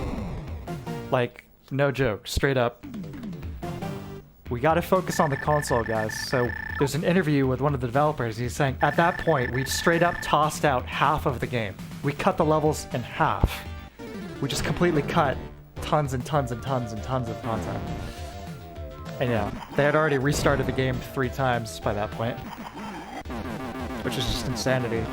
But if you've ever compared the PC original release of Deus Ex to the PS2 port, you can kind of get an idea. Or something like Deus Ex Invisible War and Thief 3, were games where they're sequels you would think would be bigger and better than ever, but were massively cut down because of console restrictions. It's like, okay, these levels need to be like a fraction of the size of what they were previously.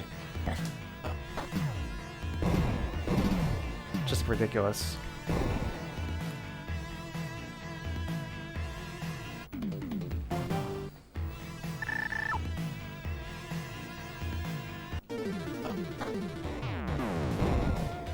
It is very sad, because if they had stuck with this version of the game and released it, maybe delayed, released it in end of 2002, beginning of 2003, it still would have been very cutting edge. It still would have been very, very, it would have been a great looking game.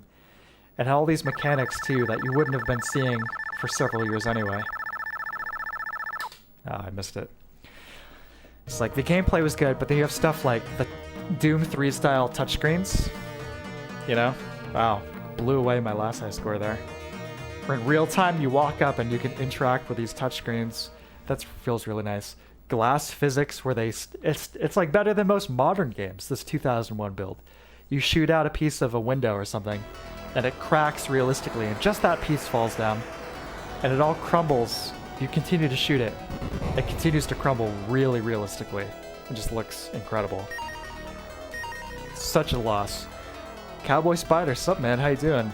Playing some Genesis games at the moment. Play a little bit more Devil Crash, and then I think I'm gonna take a quick couple-minute break. And probably go to the next game.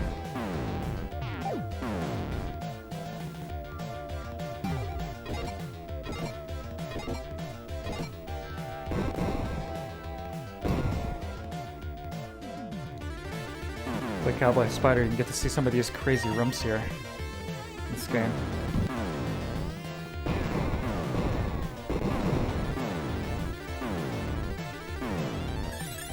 Yes. Yeah, I think this is the toughest out of the boss subrooms. This guy has several phases after you blow up this mouth demon thing. Not that we will be saying that. But, you get the idea.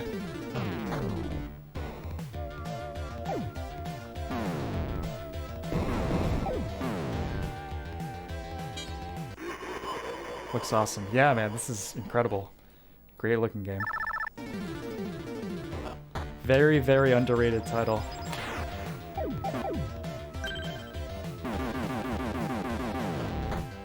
I think the bosses reset when you leave the room, it's true.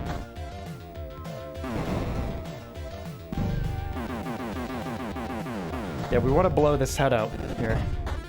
There we go. Reveal her demon form underneath. I want you guys to know too, it's like the soundtrack, you've heard probably like a quarter of this main theme here, maybe a third of it. I really want to get to that third bit, the middle bit, the Master of Puppets section.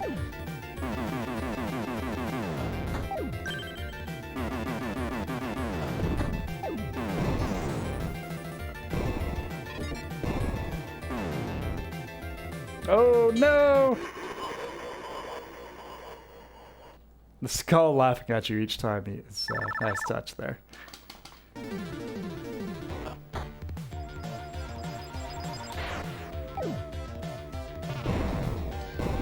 The forces of the damned.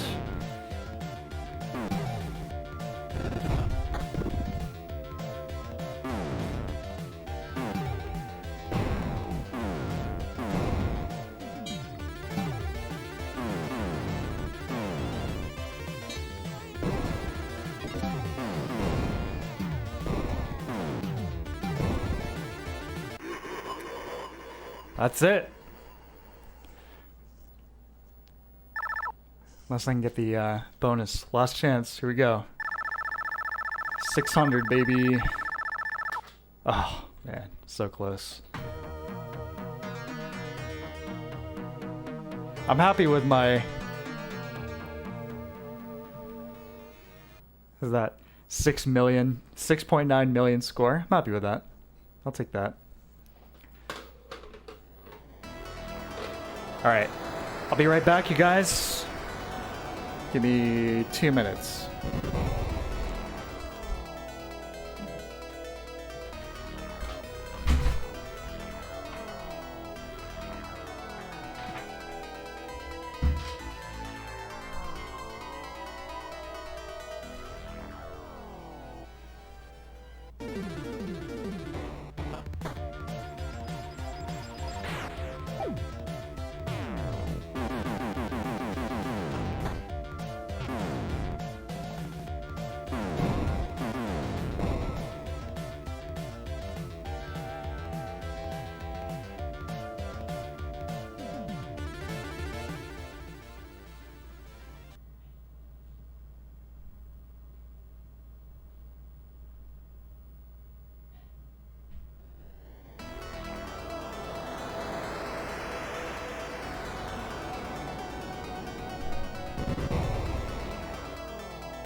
Alright guys, back. Thank you for waiting. Alright. Devil's Crash. Great game. Well, let's move on to the next one, shall we? Another Genesis classic here. Play some Castlevania Bloodlines. Oh yeah. Check the audio levels on this here once it starts up. Another 94 release from Konami, same year as Contra. A good year for them. The Genesis here. Looks like that's probably a little loud. Bring that back down a little bit. How's this sound? You guys still hear me okay? Or is that a little loud?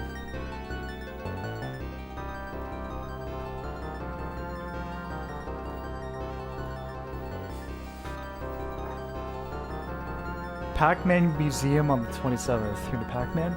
I like Pac-Man enough. Not crazy about Pac-Man.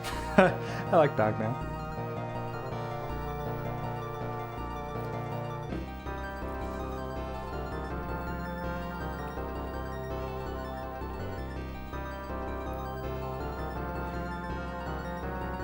Try more arcade games. Happy to take suggestions of any favorites. Not a huge arcade guy. I mean, I like plenty of arcade games, but way more like console, PC dude. One of my favorite all-time arcade games would be Gauntlet Legends. Not all the classic fighters, obviously. Jump, attack, item. Great. Folks, question is, which character should I play as? John Morris, traditional Belmont guy with the whip, or Eric Lacarde with the spear? That's a mistranslation, by the way. That's supposed to be Alucard spear, as in Alucard, you know, from Castlevania. Happy Segovia.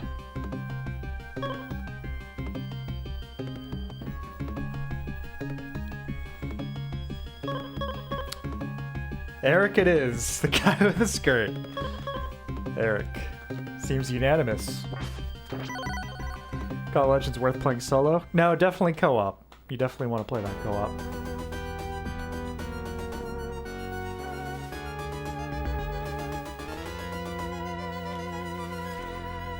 We have a dim game. Turn my brightness up here. Hi Morse, how you doing?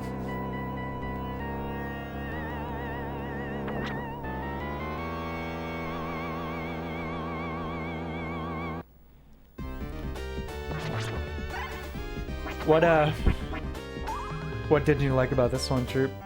Out of curiosity. I think Eric is probably a little bit easier. He's got the multi-directional attacks, longer attack range. A little bit slower, but I think it's a valuable trade-off. He can do this fancy jump too.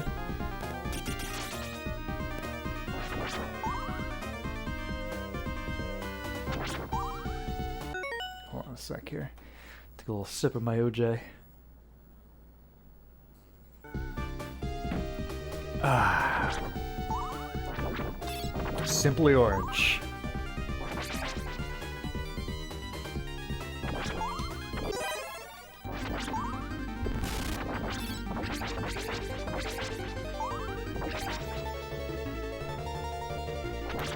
I think I'm gonna sleep like a log tonight. I've been getting so much exercise the last few days. It's been really, really nice. Not just working out, but getting outdoors almost every day. Riding my new bike, kayaking, hiking. It's been really good.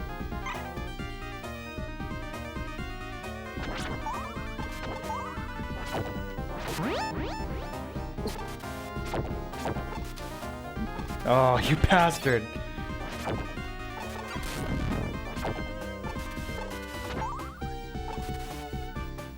Mappy, I think I played on the NES.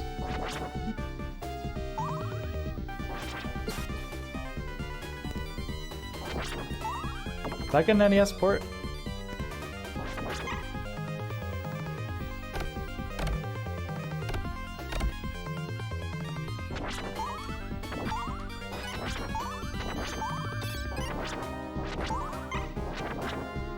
as for other arcade stuff, a lot of the Sega classics like Virtua Racing, that got a really fantastic port on the Switch recently. That looks phenomenal. Has that really nice, it's almost like abstract design that scales really, really well with higher render resolutions. You know, it looks equally good, but maybe even better. You know what I mean? Like it's so low polygon that it's just like part of the aesthetic.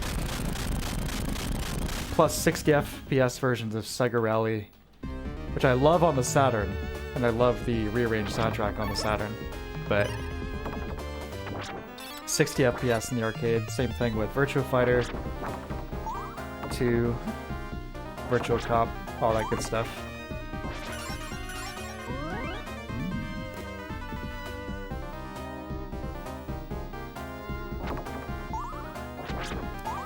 Yeah, I didn't really have too many arcades around here growing up, so I don't have as much of an attachment to the arcade scene.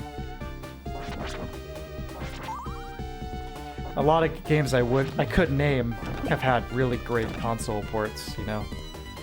Marvel vs. Capcom.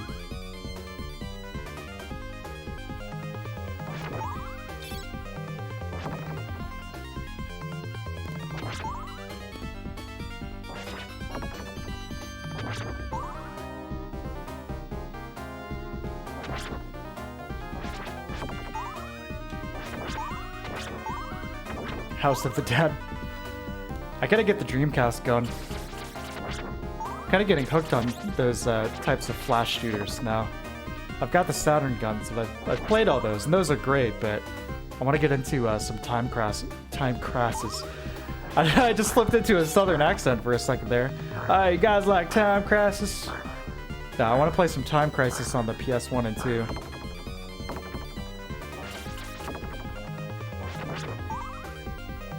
Blast didn't hook me for a lot of games. Old games too simple, repetitive. Castlevania. Sure, fair enough. Have you played Castlevania 4 on the SNES? That's my favorite Castlevania. That is super atmospheric. Yeah, gameplay-wise, I would say Hardcore is more fun than this one, but still has its qualities. Really great soundtrack being one of them.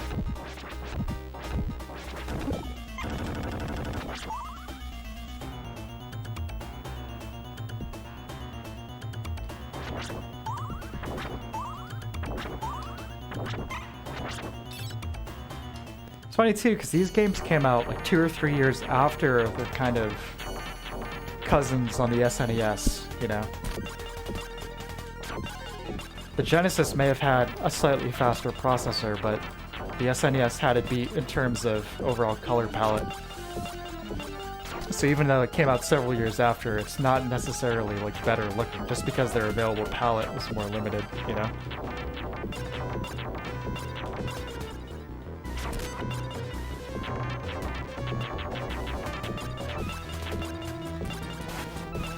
Just like Monty Python. Still got my legs.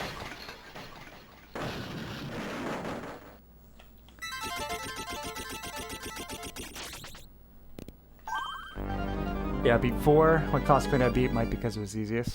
That's probably easier, yeah. 3 is the really hardcore one. 3 is nuts. I'd probably say 3, 1, 2, just because of how archaic some of it is, and 4.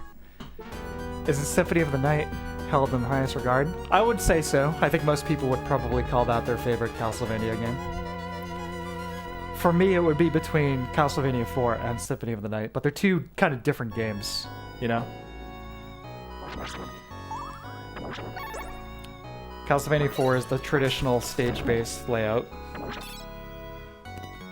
And then Symphony is Metroidvania, of course. And yeah, Aria of Sorrow is fantastic. I've only played through it once back in the day, but I remember being blown away by its quality, especially considering that it was a GBA game. This is a really nice stage here. I forget what the technique is called, but it's like per pixel line diffusion or something. It's how you're getting those like line by line reflections back there. The sunset in the water. The soundtrack is one of my all-time favorite Castlevania tracks as well. I do wish the sunset portion lasted a little bit longer. It's a really nice backdrop.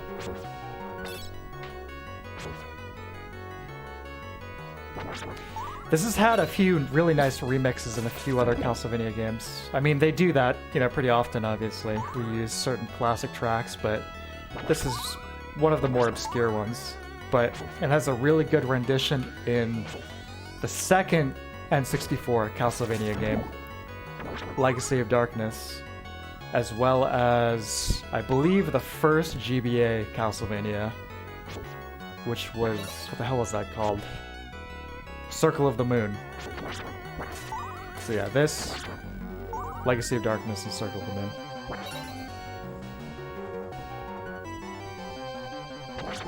This is my favorite version though, the FM synth doing its best for like the harpsichord bits. Lovely. Twinkling stars back there. The whole like traveling the world thing is kind of a cool touch too. Unique aspect instead of just... This is a purely aesthetic difference. I mean, it has nothing to do with gameplay.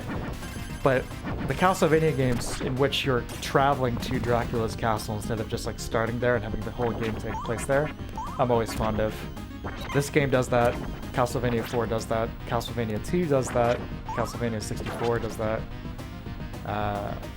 What's that one on the DS? Order of Ecclesia. That's a great game.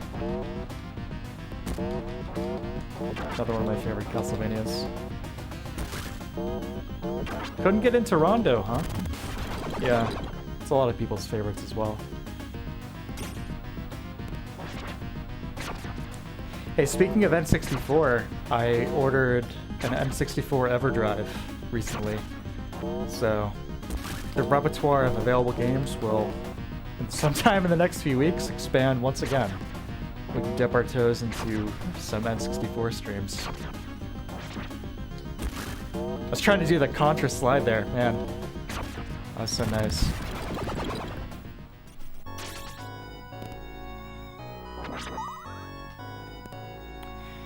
I didn't play all the way through Dawn of Sorrow, you know, the sequel to Aria. I had it, but it kind of lost me with the drawing the seal signs after the boss fights. It's kind of like a tacked on touchscreen mechanic, in my opinion. It's one of those games where it's like a solution in search of a problem, you know, something like that. I remember getting Super Mario 64 DS. Oh god. Can he survive? Super Mario 64 DS, when I got my DS originally. Which is like cool as like a novelty to have a portable version of Mario 64, but then actually controlling the thing was like, wait a sec. Mario 64 is built around the analog stick. This is like a crucial part of controlling this game. To go back to trying to move Mario around with a D-pad, it's possible, but man, it does not feel as good.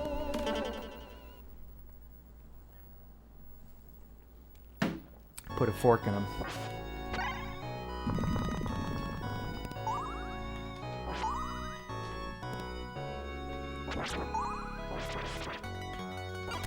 And stab faster when you're crouching. Slightly less range, but the rapid fire.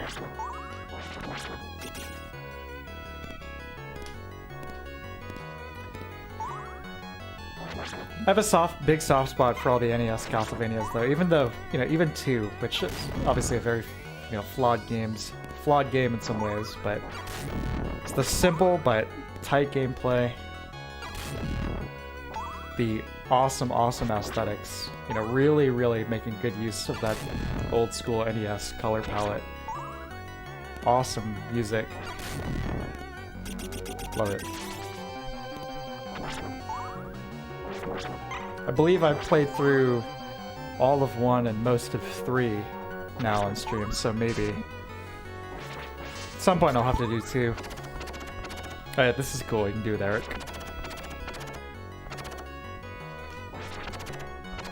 You get a pretty big window too, letting you swing back like that.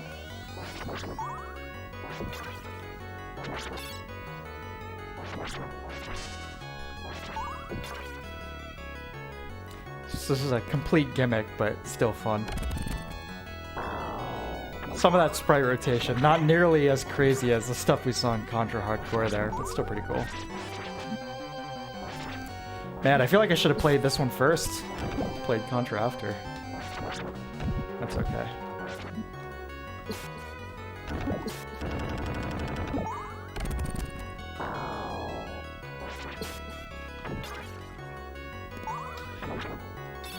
I've mentioned this before, but my friend Kevin has popped on this channel a few times as Kevy Metal. He was the friend with the Sega Genesis, so a lot of the Genesis games, you know, I would see over at his house. You know, I was the Nintendo house, he was the Genesis house, which is always neat. It's like a whole new world of games, and frequently some really different kinds of games, you know. But when I first bought my own Sega Genesis, it was like the Model 3. It's like the little teeny weeny one. Bought it along with tons of other cheap retro stuff on clearance at Toys R Us in like 2004. I was like made out like a bandit. I bought so many games for so cheap, including some stuff for some other systems too. But I bought a Genesis 3 for like $30, left with like 12 games for like a combined total of like 50. Bought some other stuff too, like Castlevania 4 for the Super Nintendo for like $10. It's pretty insane.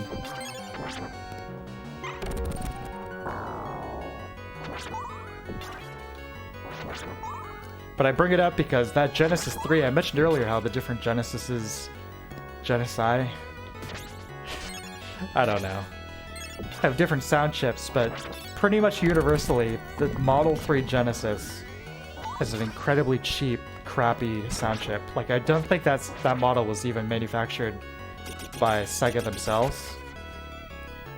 So it was like, why does this sound so weird and terrible? And then later, did a little research and then picked up a proper Model 1 Genesis. She was like, this is why. Huge difference.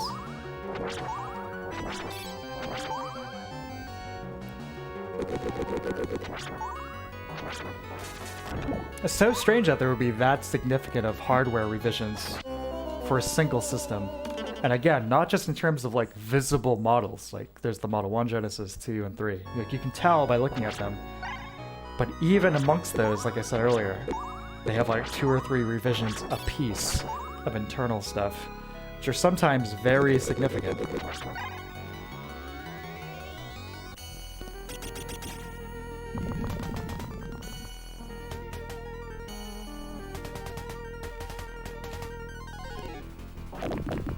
So yeah, as I said earlier, do your homework if you're going to buy a Sega Genesis. Easiest way to know for sure that you're getting the best quality Genesis is to find one of the Model 1 systems that says high definition graphics on the top of it. Which, in addition to being a sure thing, I mean, it's just, come on, that's the coolest video game system. In terms of just the aesthetics of the system itself, I love it. Like, I posted some pictures on my Discord a few months back when I set this new room up with all these systems here, but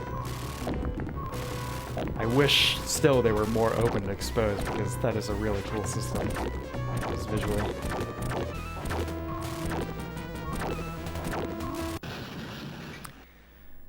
True. Pixel art Bloodstain. Yeah, that looked great too. Looks a lot like a beefed up Castlevania 3.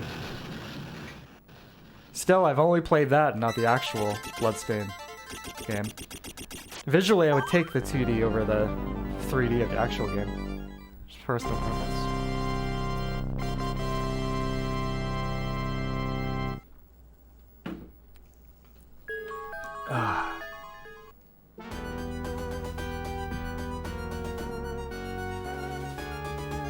The Leaning Tower of Pisa.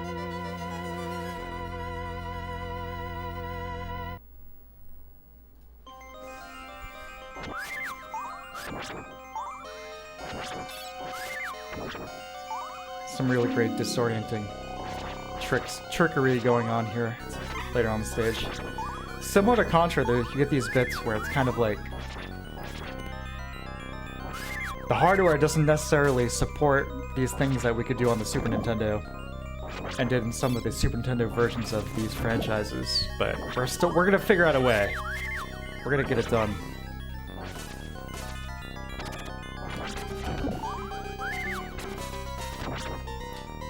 Very demented music here too.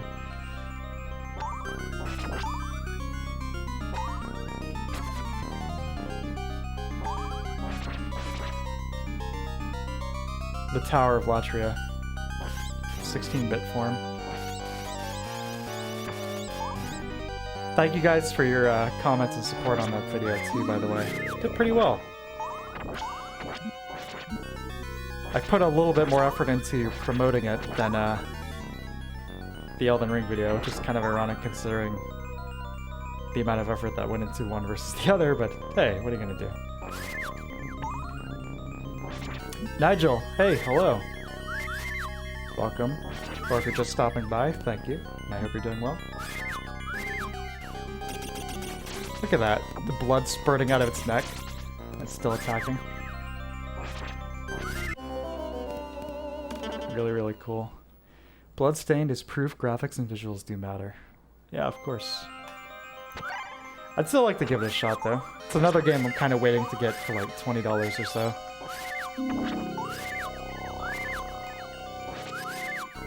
I didn't support it on Kickstarter when it was initially launched, but I guess not. I didn't support it financially enough to get a copy, so oh, whatever.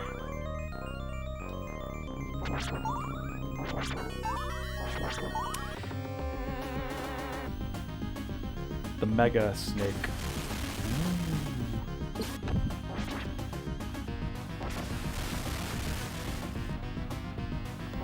Stand right here.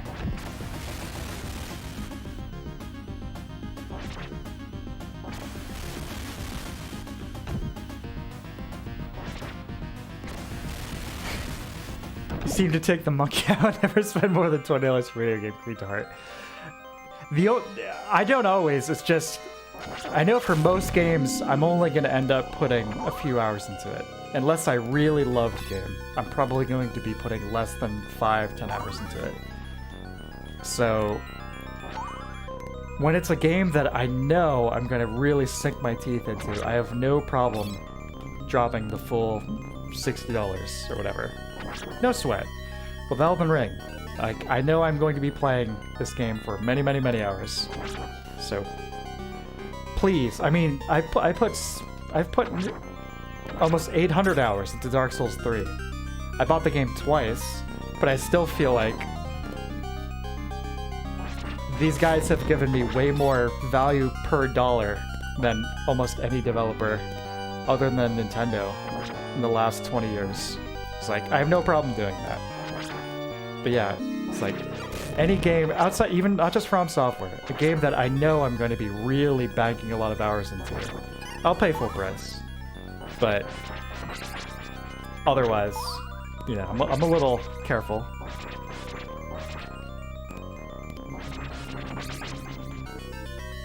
Nigel's some Castlevania? Yes, Bloodlines on the Genesis.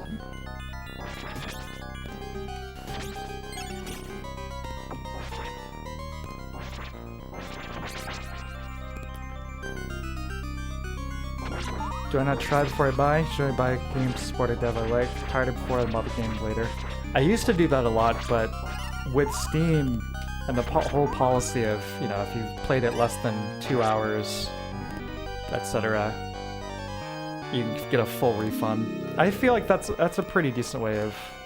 2 hours, I think, is generally a pretty good litmus test of whether or not I'm really going to enjoy something. If I'm not enjoying the game within 2 hours, then it's pretty clear I'm not going to be getting into it, I think. Generally. But when I was younger, I would pirate stuff all the time. Anything I could get my hands on.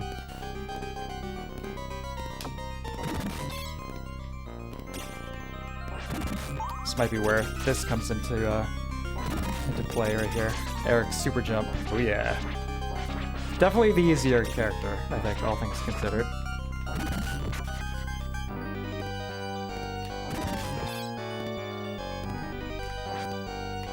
Letting you do the mid-air turn and attack is very, very good. Thank you, Konami. Thank you, 1994 Konami, for letting me do that. I haven't pirated a game in a very long time, actually. The last game I illegally downloaded was Dead Space. Now, mind you, this was many years after the game had been released. I downloaded Dead Space without using a VPN in like 2019, maybe? And I almost immediately got a letter from my internet service provider warning me. We have received a copyright notice from Electronic Arts. Like, of course, it was going to be an EA game. You know, this game is not on anybody's radar currently. Of course, it was going to be EA.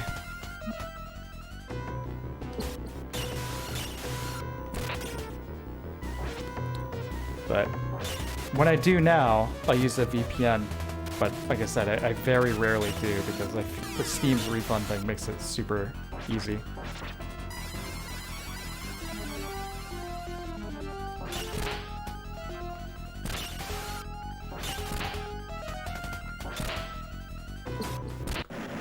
Oh yeah, came down to the wire. Stuff like EA though, like any kind of EA game, if they would actually publish a game I was interested in, I would probably pirate it, and then if it was a great game, you know, maybe buy it to support the devs. But EA being largely, you know, what it is, I really not want to give them any money. But fortunately, they very rarely make anything that I would ever be interested in. So there you go.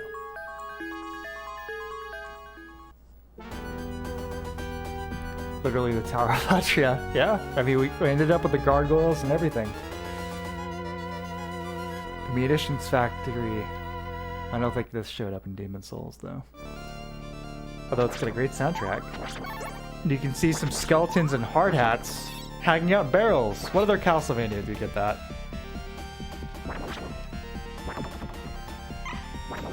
This and Aria of Sorrow and its sequel, I believe, are the kind of latest games, just chronologically speaking, Castlevania, right? 'Cause this is like 1920 or something, 1912. And then Aria of Sorrow is 2003, something like that.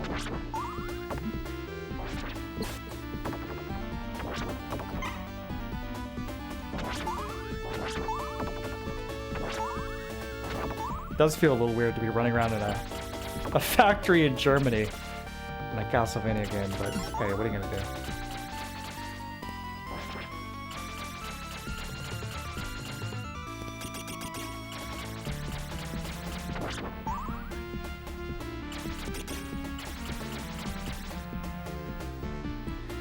If the ISP ever sends a warning, you literally tell them you'll leave. We get another.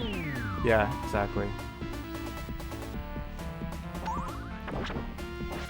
It's like, what it comes down to, like so many other things, is how it's going to impact their wallet.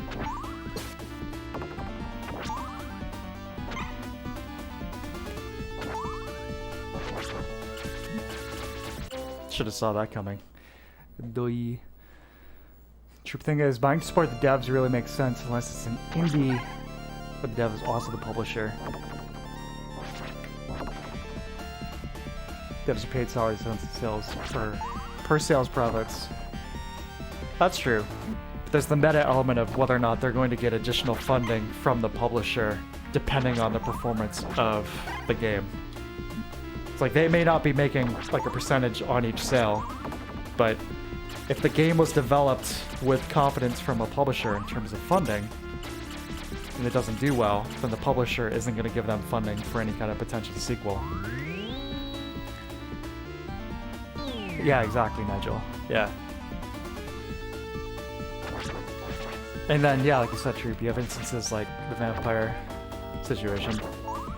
The most recent one for me was, you know, You think of like the meme of, I don't know what it is. It's like some superhero and he's like between two buttons. You know, it's like he's sweating. Which one am I gonna push? Was the Diablo 2 remaster, because I love Diablo 2, but I despise modern Blizzard and everything they stand for, and all their horrible, horrible things they do ethically. But the actual developer of the game, Vicarious Visions, they seem to be like a really good group of people. So it's like, what do I do?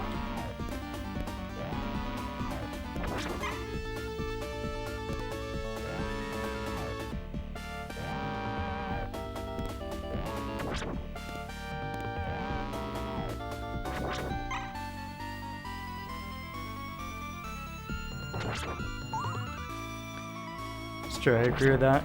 Paid for Metroid Dread just to say I want more of this made.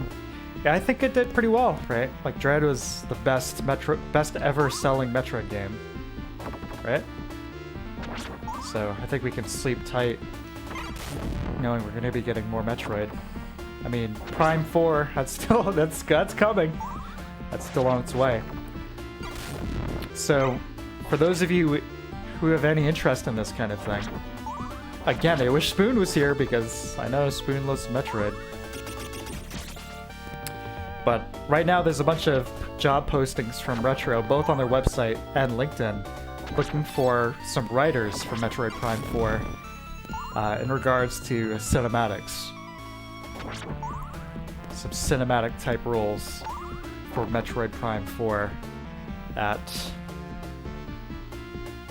Retro Studios. And this is my friend Nintenmad, our friend Nintenmad, was looking at these and he's like, oh man, that's a really bad sign. You know, it's gonna be really story heavy. It's like, not necessarily, you know?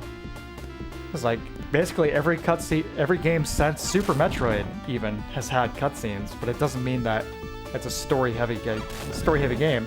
It's just there's going to be cutscenes in the game and they're looking to get some of them done, you know? So any of you out there interested in working on a Metroid project and have relevant experience, feel free to apply on LinkedIn for Prime 4.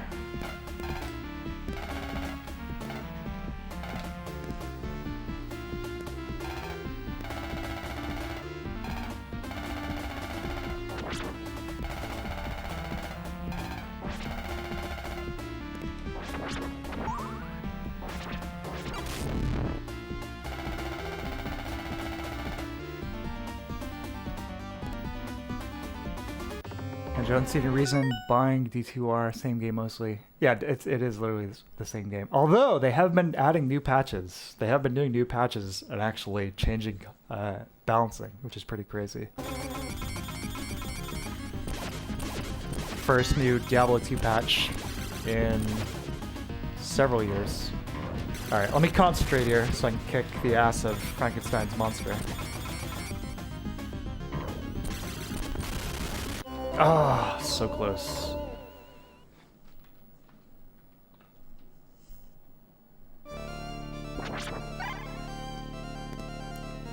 D4, I'm kind of concerned it's going to be D3, but with like a grimdark aesthetic, because, I mean, that's what everyone wants, but I feel like it's not going to go deeper than that in terms of the actual builds. It's like one of the things I liked so much about D2 was the build variety, but then having to commit to said build variety. You know what I mean? I don't like having infinite respecs in an RPG. I think that's a bad idea. I like having to make choices with how I'm building my character. Alright, I gotta be careful here.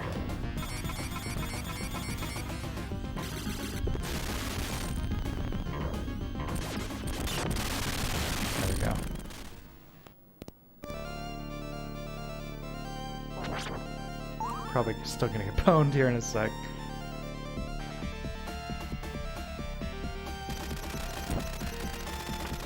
Play much Path of Exile, Nigel? Probably my second favorite ARPG.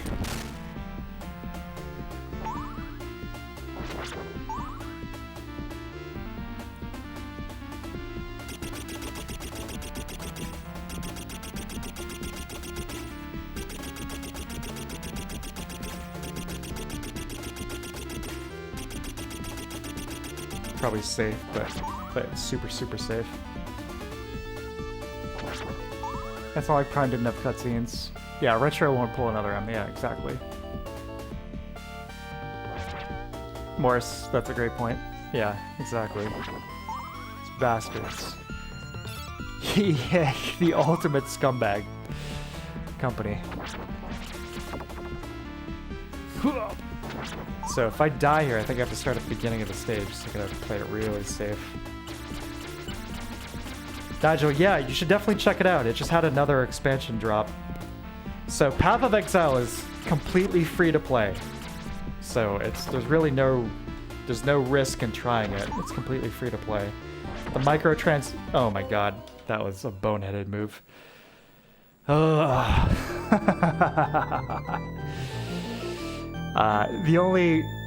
Their source of income are microtransactions in Path of Exile, but they're entirely cosmetic. So if you want to have a big set of anime angel wings, you can do that, but it's not going to get you anywhere in terms of gameplay. Oh, nice! All the way back here. This is good. Didn't send me all the way back to the beginning level. Perfect.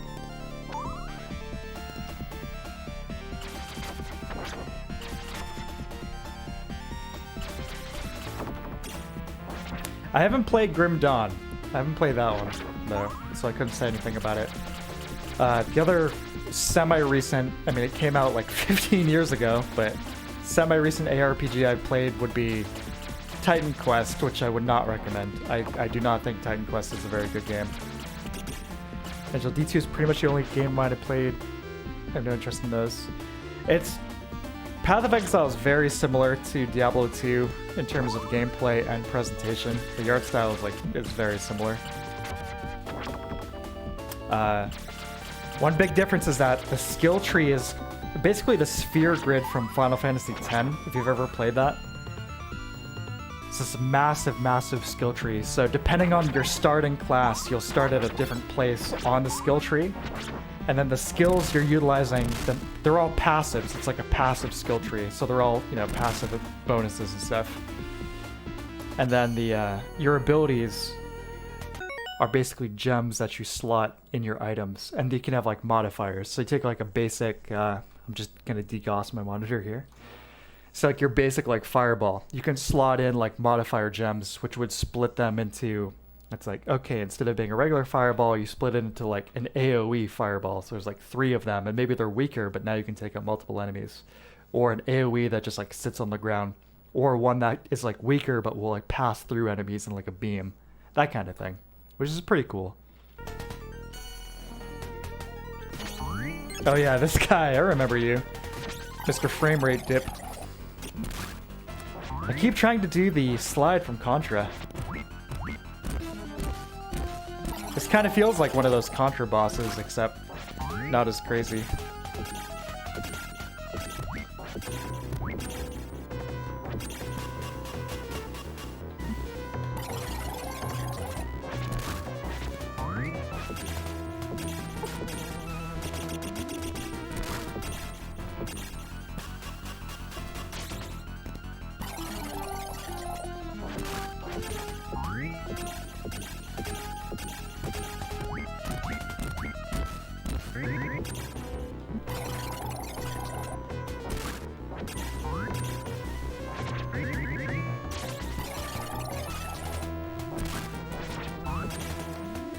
Yeah, I should have played Contra first. This is cool, but Contra is definitely the wilder game. Better example of the wild Genesis stuff that Konami is doing in '94.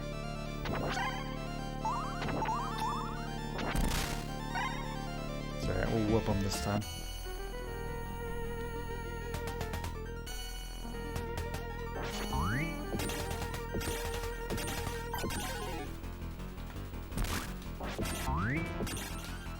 The slower pace does give it a different kind of feeling, for sure.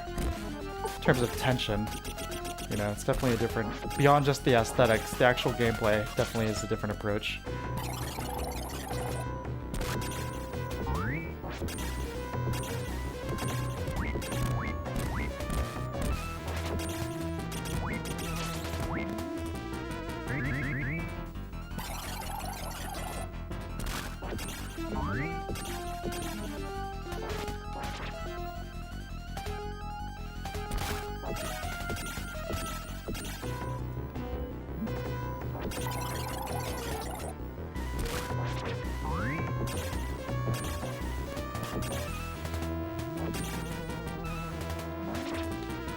Get that crap out of here.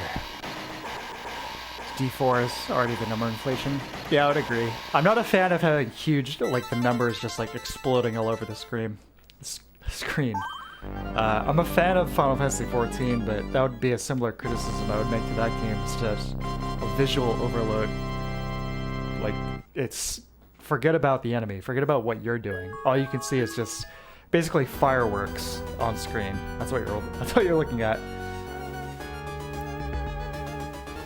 Nigel, that fake 3D must have looked cool back in the 90s. Definitely, but I wish you were earlier to see Contra Hardcore on the Genesis. It's that kind of thing, but like times 10. This is cool, but that was... Wow, that was insane.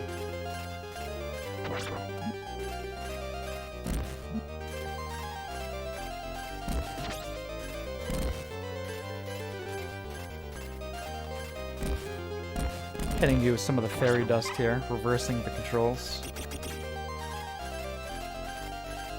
You don't see that much in modern games. Probably not a bad thing. Like in Earthbound when you get a mushroom on your head.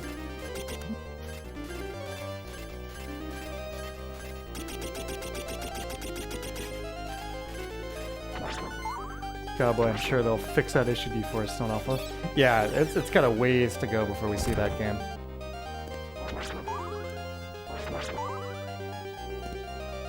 Oh, the blood. Anyone ever been to Versailles, France? You ever see the amazing blood fountain where the blood skeletons pop out? One of Miyazaki's favorite vacation spots.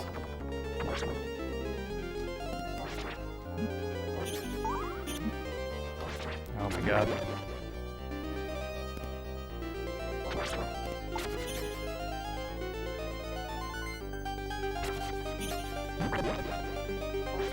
Looks just like this. Yeah, exactly.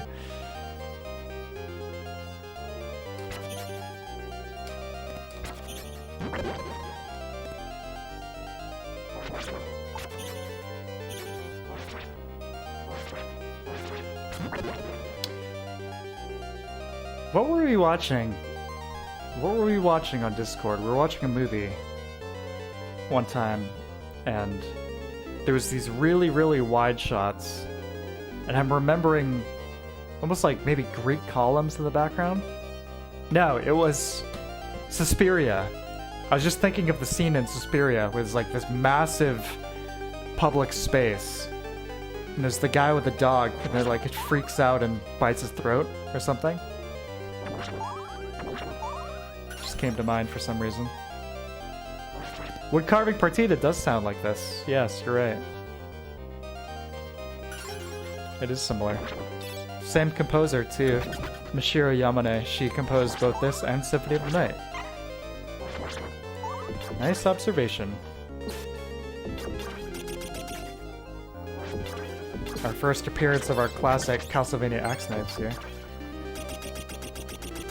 Yeah, that was amazing. That was my first time I'd ever seen that film with you guys. Watching it on Discord a few months back. That was really cool. That was really great. Really enjoyed that. For those of you who are not members of the Discord already, we do movie streams every Friday night, 5 p.m. Eastern Time. Stream a movie.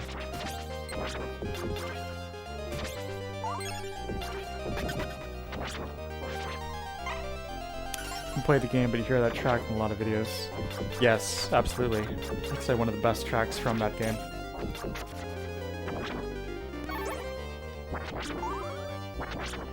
I was gonna use it.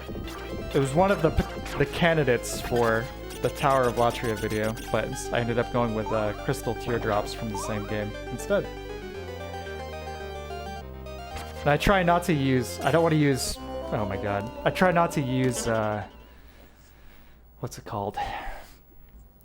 I try not to use this more than one track from the same game in a video, you know? But I've got them all labeled now. That was something I was inspired by Seer. I really enjoy. It's a really great channel. Seer. Having, you know, a little, you know, just in the corner, a little bit of information about what music is currently starting up in the background. I think that's a really nice touch, really nice idea. You always miss the film stream. That's okay. Well, they're pretty much always at 5 p.m. Eastern Time Friday. It's no worries. If you can make it, great. If not, no problem. If you only catch some of it, that's cool too. It's really no big deal either way.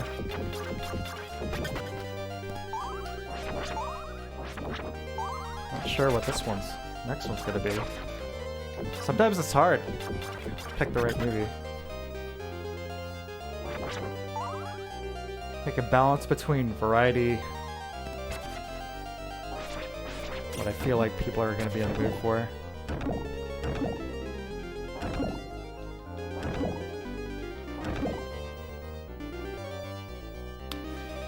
Mute every single server. Well, I'll tell you one thing. The only 2 alerts you're gonna get on my Discord are Sundays and Fridays, when I'm either streaming on YouTube here or when the movie is gonna be starting. And usually it's between like an hour and a half an hour.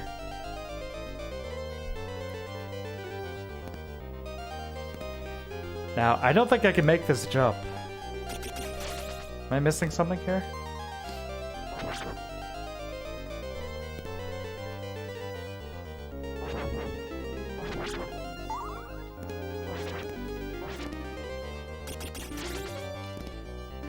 Oh, going up. Have I seen Shaun of the Dead or Hot Fuzz? It's funny you asked that because Hot Fuzz was the movie we streamed a couple weeks ago. Yeah, we watched Hot Fuzz a few weeks ago. And it was a blast. I love Hot Fuzz. It's my favorite out of the Cornetto trilogy.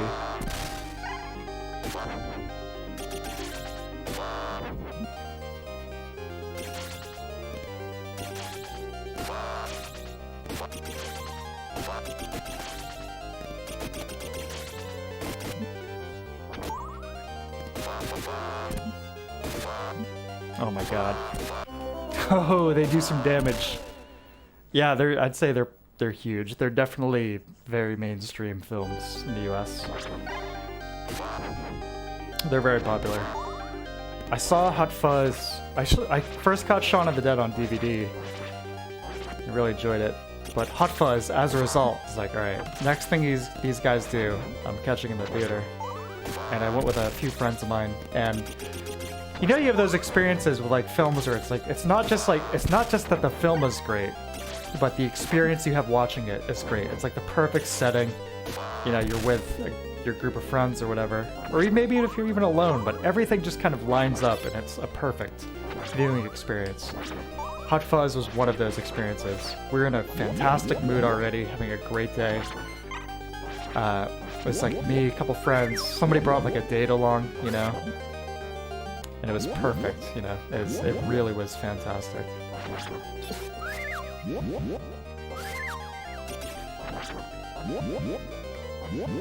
Alright, we're getting to the Castlevania Ronnies here.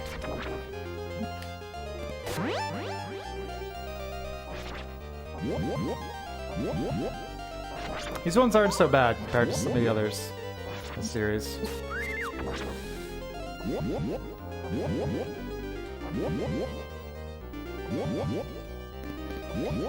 Just gotta get through that door.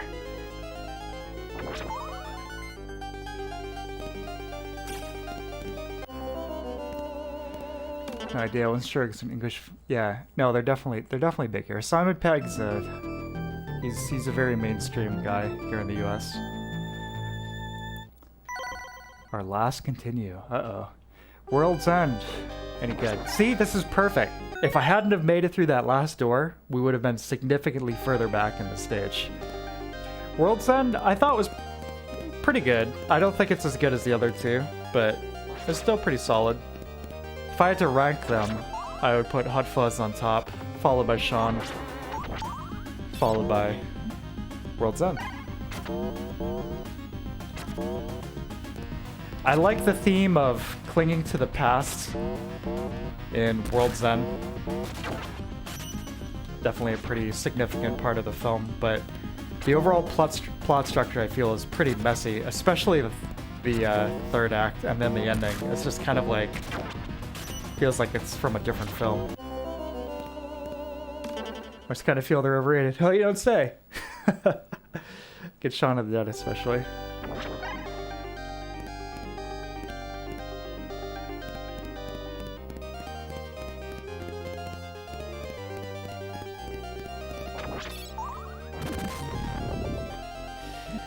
I think, you know, they're all solid. I think Hot Fuzz, like I said, is the best, but you also need to consider the situation of comedy films in the United States at the time.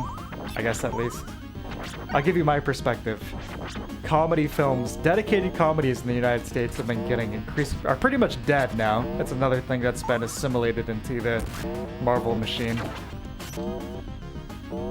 You know, go see a Marvel movie, you'll get it all. Except not really. But it's like all the Will Ferrell comedies, all that stuff.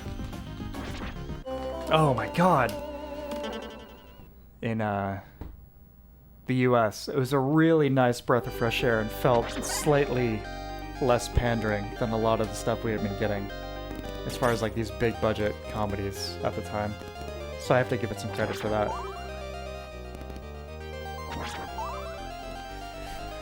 Alright, let me kick this guy's ass.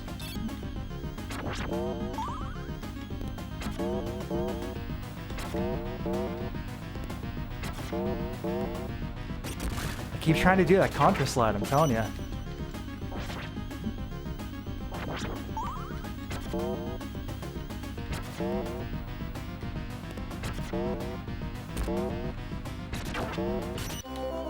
Oh man, this guy's brutal, that grab.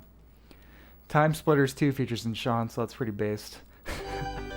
It's got a lot of based references. They're playing Time Splitters 2 when Shaun is in the backyard throwing their Electro records. There's a lot of cool artists being referenced there. There's an Aphex Twin poster. It doesn't get, like, it's not like in a major shot, but you can see a poster for Drux, the album Drux by Aphex, in their stairway inside their apartment. So yeah. A lot of cool references.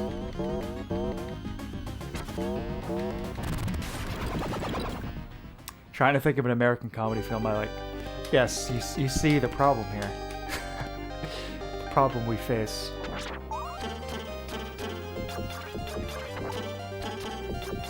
No, it's bad. It's bad, man. And they're pretty much dead completely now, as I said, as a result of Marvel.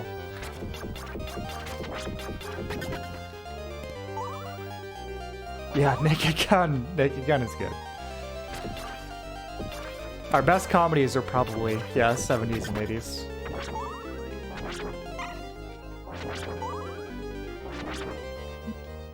Okay. Knight on the Segway. Thank you. Knight with a Gatling gun. Judd Apatow films. Yeah. I tipped my tongue. Mr. Apatow and his films. I have mixed feelings about a lot of those. Some of them are okay, but... This is interesting. This is like the classic optical illusion boss.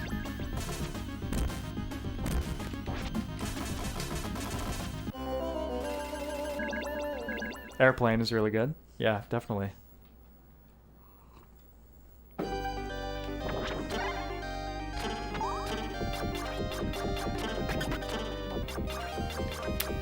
Yeah, they needed that contra slide in this game. That would have been very good.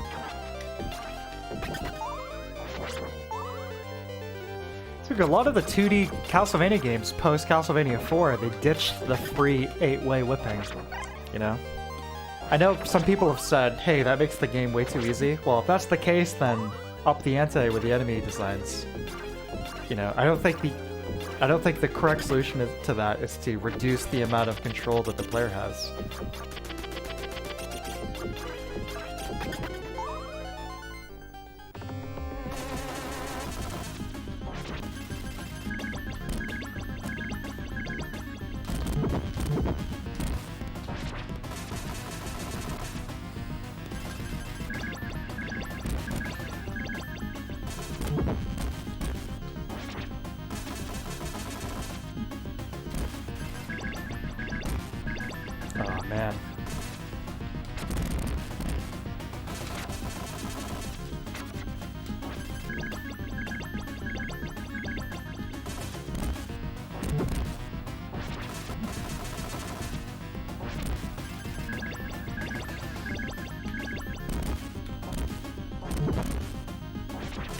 patience. Patience.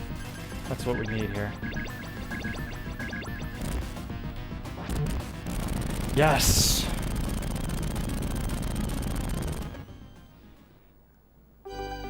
British comedy is the best out there, especially when it comes to satire.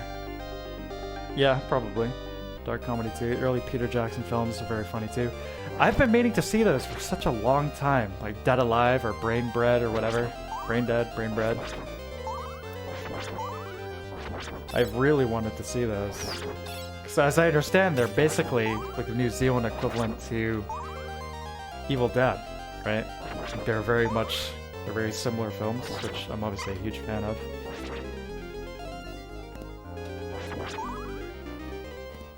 Oh my god.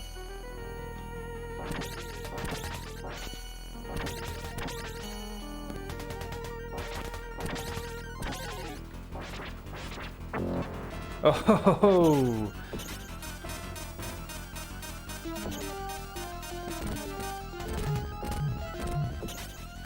Watch out for the pollen.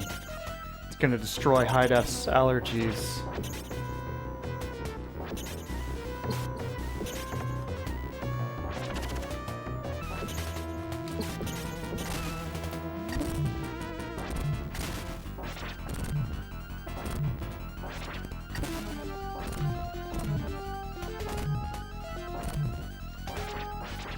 Just a little higher, Eric. Yes!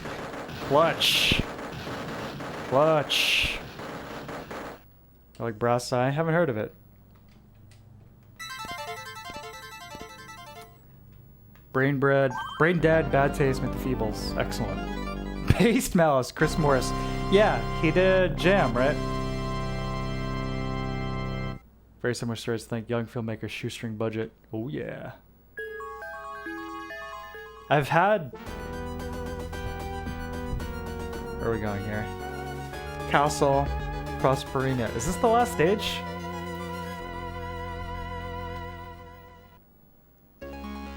Yes, final stage, folks. Let's crush both Castlevania and Contra in one evening. If we can, I think. This is the last continuous, so it might not happen, but... Hey, who knows?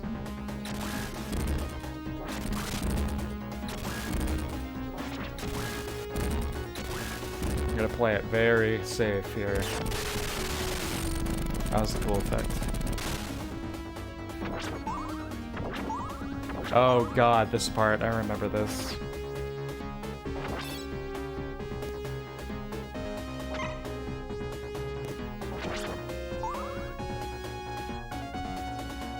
Watch the feet.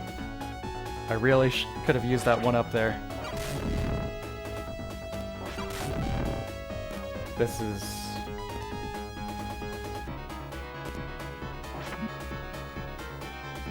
Yeah, I needed that one up. That probably would have been the difference right there. The game is not messing up. This is how this section is supposed to look. Oh boy. Please give me one more continue. Please. Please. Oh, that's cruel. This is some Kojima stuff right here. Once he runs out of continues, he must press end himself. What a bummer. But, you know what we can do? Let's pop in a little passcode here to go right to the last stage, because we're not going to go out like that, are we? No, we're not.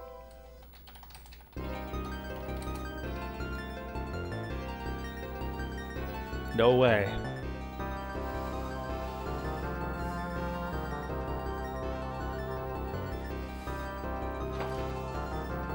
We're beating this game, boy. Make sure this is all set. 5, yep. Password. Axe, empty, jewel, empty, let's see.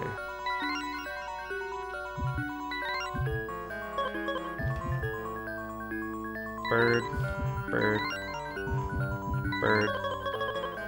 axe,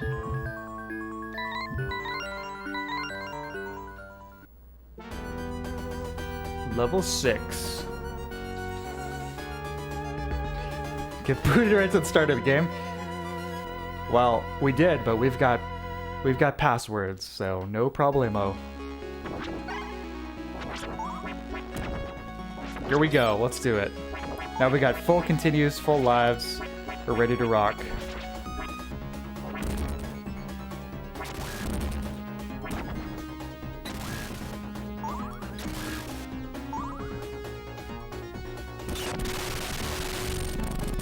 That big red blood moon.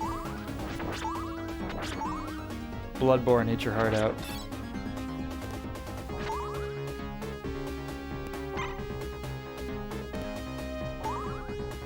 Yeah, there's this weird optical illusion going on in this section of the stage here.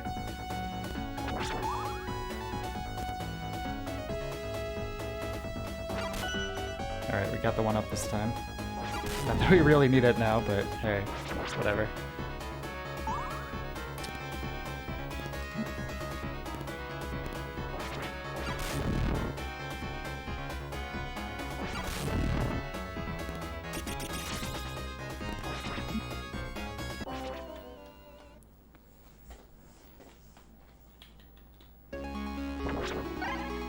Yeah, I might have to take a peek at a little video walkthrough here. Not sure what to do with that part.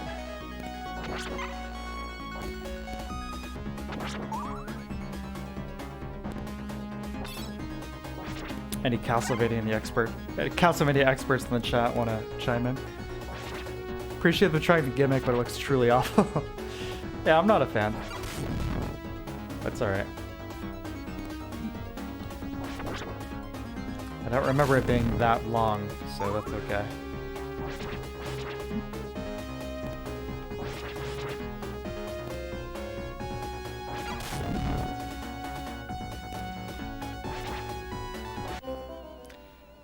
Yeah, this is confusing.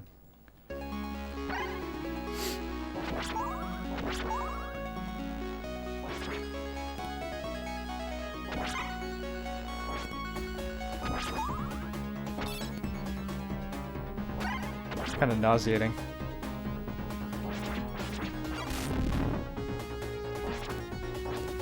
I'm not sure if like the tilt shifting is actually affecting the proximity of the platforms. It might be. Or if that's just a visual effect.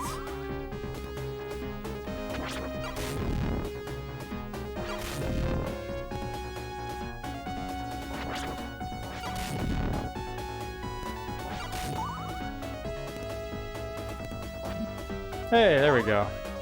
No problem. Oh, now we're upside down. Cool. All right.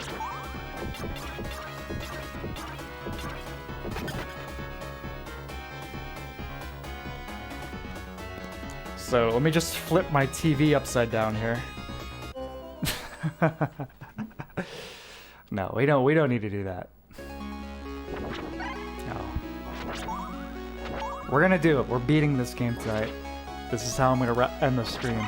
Beating the two Konami Castlevania and Contra titles.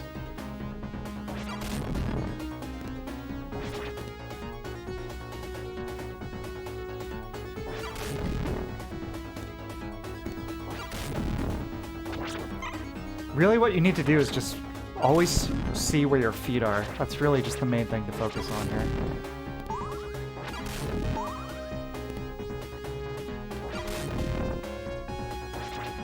Upside down segments feel very 90s. Yeah.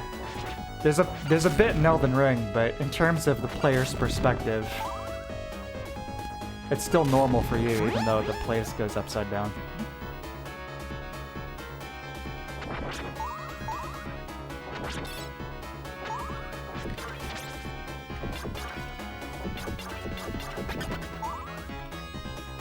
This is funky, like holding down to get over the jumps here.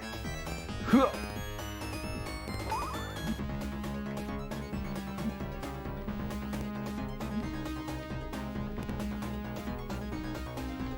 want to get far enough where I can be confident that the continue is gonna get me past all this crap.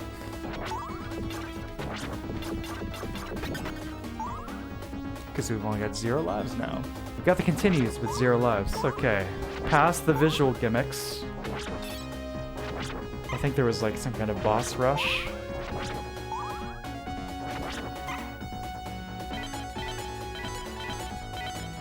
What is that? Yep, there he is.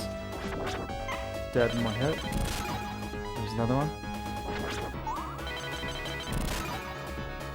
The Black Knight can't catch a break.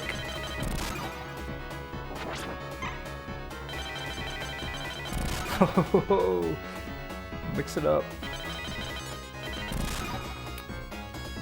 Speaking of From Software, I'm just about at the end of my Soul Level 1 playthrough that I was doing, but unfortunately I think there may be some kind of issue with RPCS3 with a blue dragon at the end of 1.4, where the timing for those dodging the fire segments feels very messed up, unfortunately.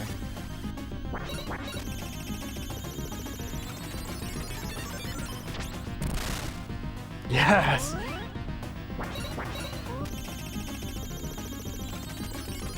This incarnation of death. You've chosen the Super Metroid title screen. Yeah, boss rush, like I said. No biggie.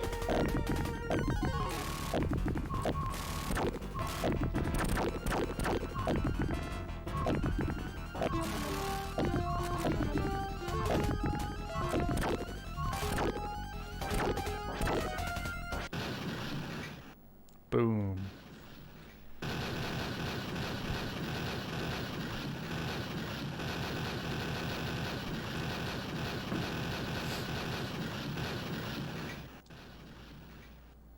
Look at that strut. Classic Castlevania strut.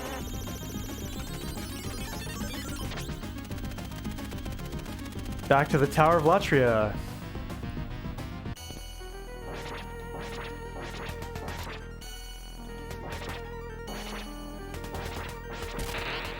Sound when you hit the blob golem. So it's Genesis sound of all time. You're right. You're very right. That's good.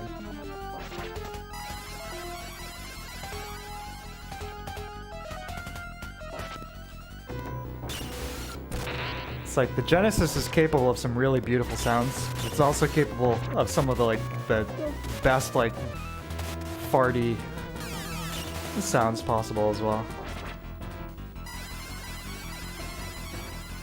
I love it.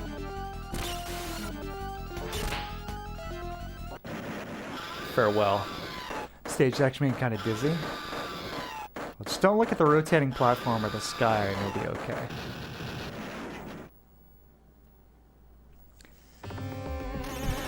How many more we got? 3? It's too bad I already got the chicken power up, huh? Oh, death itself. Oh! Yeah, you don't want that one. Yes, give me the chicken. Yeah, I'll narrate for you, Mouse. Don't worry. What is that one? Oh, right. Mr. Cogs. Well, we got him down pat now, right? Take out Mr. Cogwell.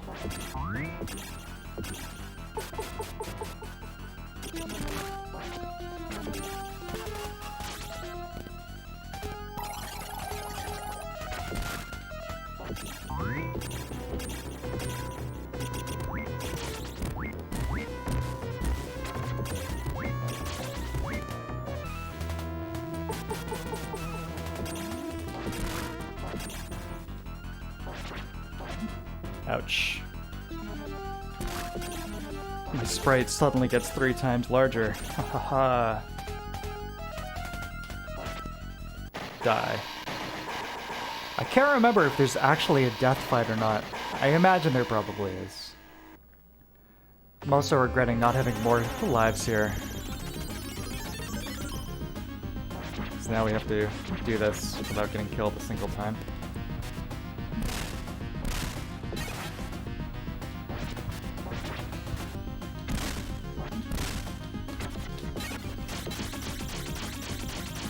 same move. Okay.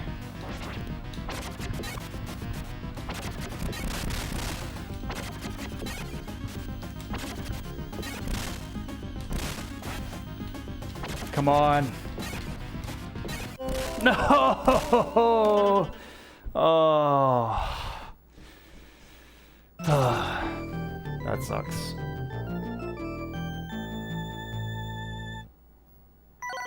We got this, though. No problem. If I tried Dead Rising, just the first one, way back when it first came out, I liked it. That was so close. That's okay. Fret not, my friends. I will crush him this time.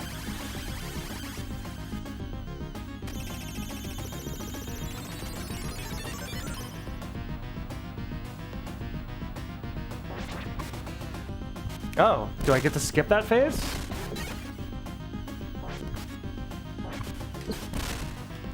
I mean, I'd like to get the cross. You know, that would be pretty handy.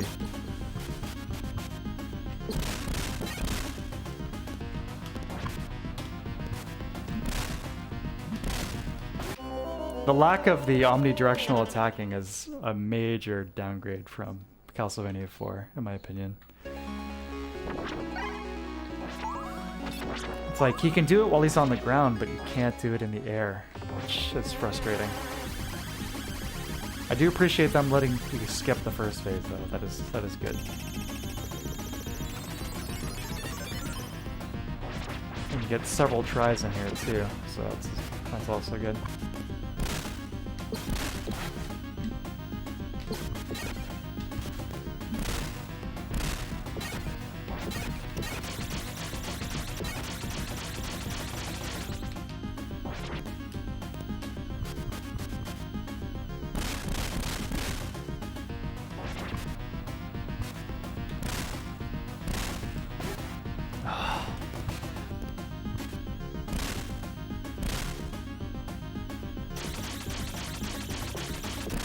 There you go, Death.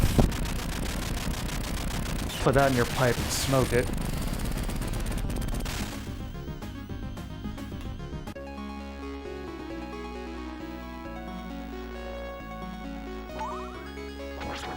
After beating those bosses in Mega Man Activated that spider, I was looking that up a few days later. It's like, what is the proper strategy for that spider? And the thing is with that, he always takes every possible turn as he's going down.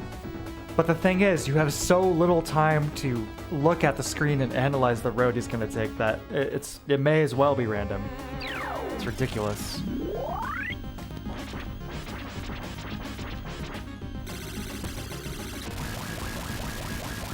Oh my god.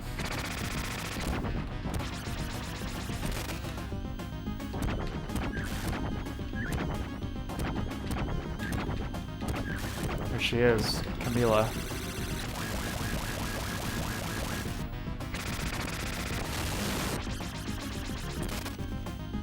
She's not so bad. Just a little tankier than Death, but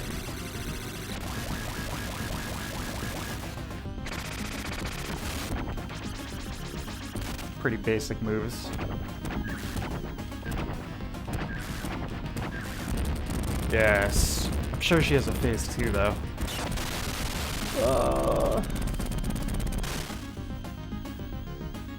Yeah, as I recall, there's lots of endings in Dead Rising.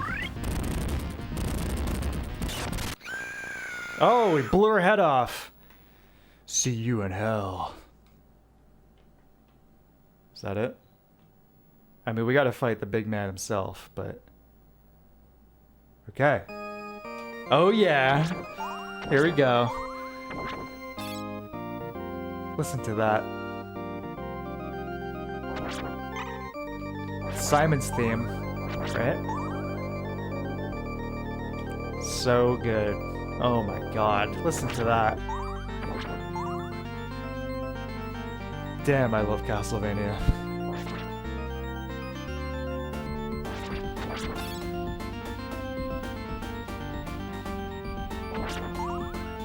Time to kick some undead ass. Although, he's probably going to be doing the ass kicking, considering my health here.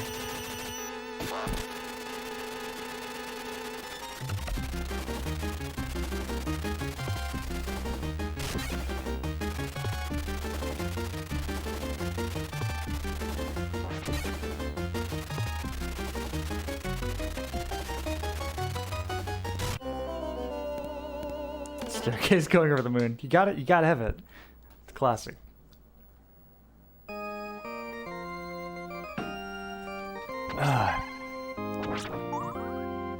Yeah, that organ sounds really good.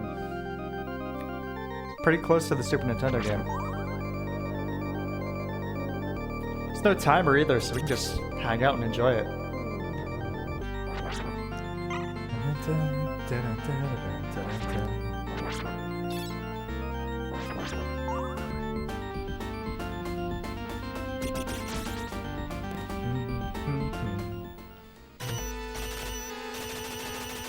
Let's rock, Dracula.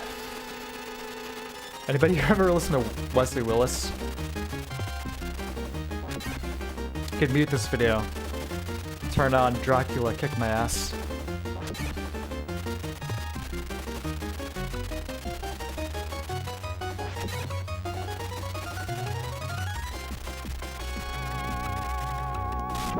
Ouch.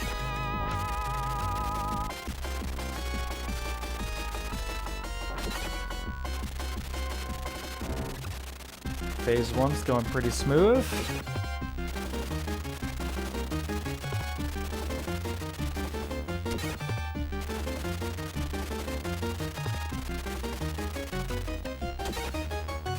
Ouch.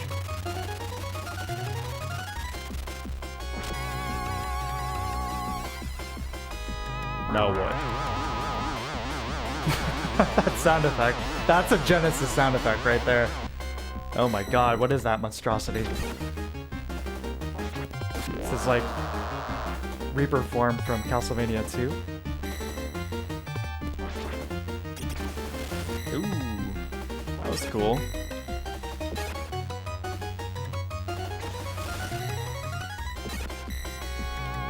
Patience.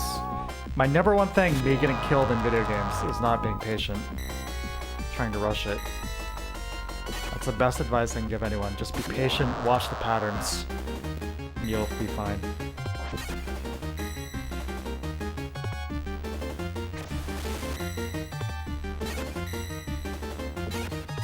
Easy.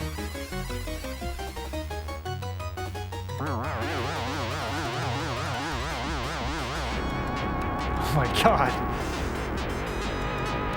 Ha ha ha! Check out my demon crotch. Oh!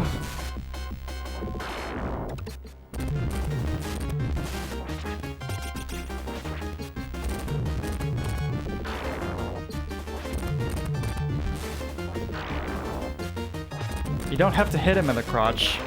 That's just where he's firing the missiles from.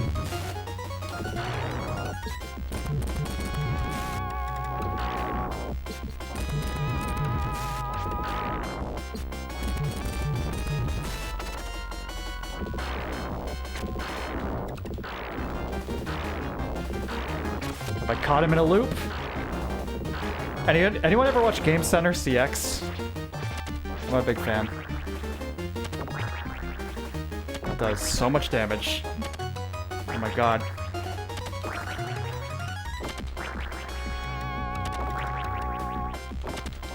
Yes! Oh yeah. I bring that up because the host, Arano, always would say that. Oh yeah. Excellent. I gotta end it right. Oh yeah.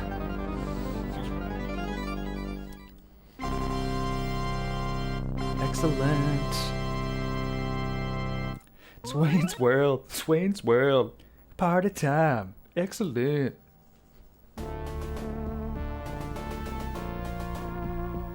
Oh. Oh, you wanted to see the castle completely crumble? I'm sorry, you've got to beat the game on hard. Yes, I'm serious. But you know what? That's a win, and I'm happy with that. So let's just watch some bosses dance around a little bit and reflect on the experience we had this evening.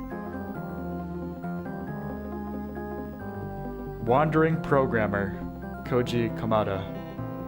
The Wandering Programmer. Cheese. It was legit. It was a legit strat. I mean, I did it first try. Come on, give me a break.